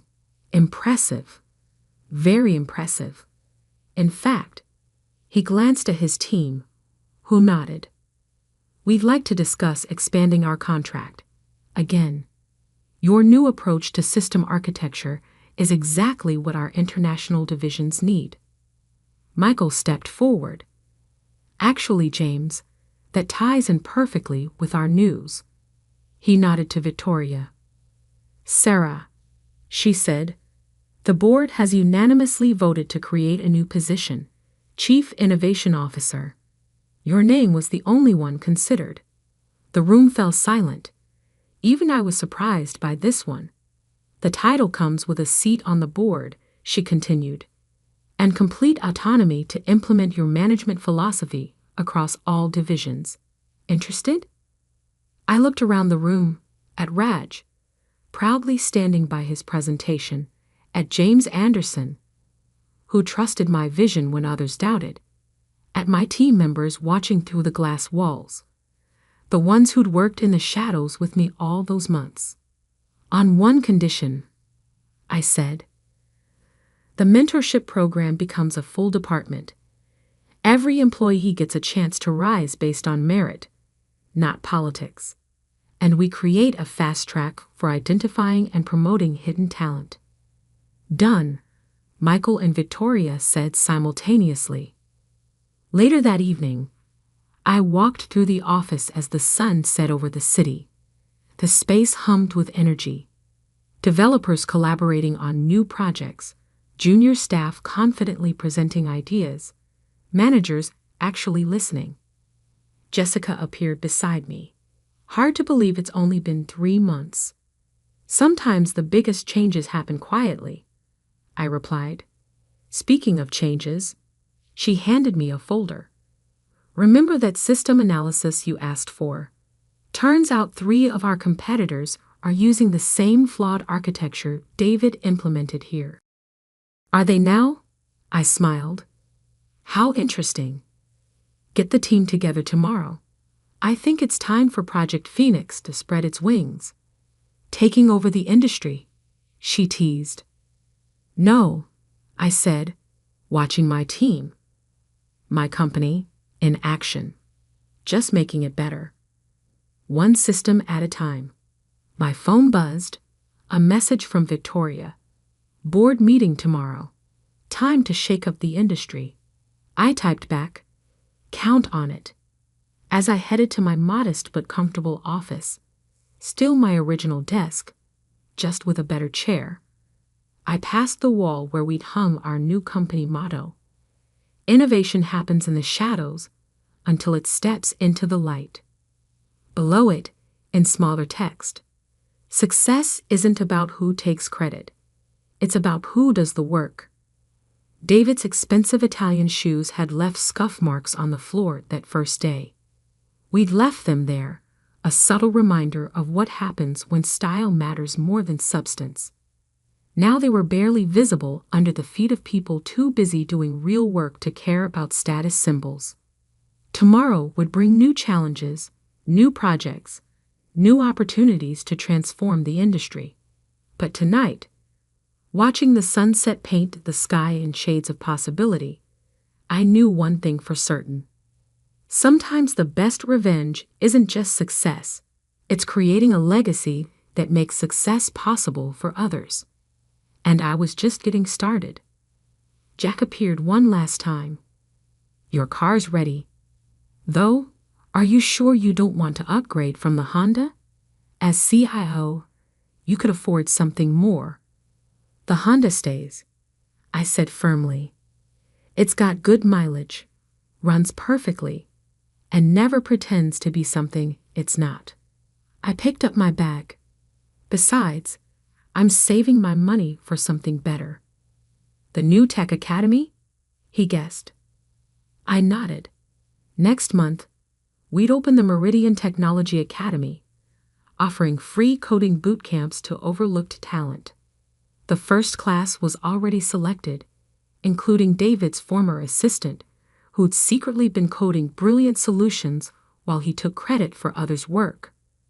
Success, real success, isn't just about proving others wrong. It's about proving your believers right. And as I drove home in my reliable Honda, passing gleaming office towers and bustling tech startups, I smiled thinking about tomorrow's board meeting. Because while David had been focused on looking powerful, I'd been focused on becoming powerful. The difference? I planned to use that power to lift others up, not keep them down. After all, true innovation doesn't happen in corner offices with expensive shoes and fake reports. It happens in the quiet moments, in the late nights and early mornings, in the determination of people who choose to build rather than boast. And we were building something revolutionary.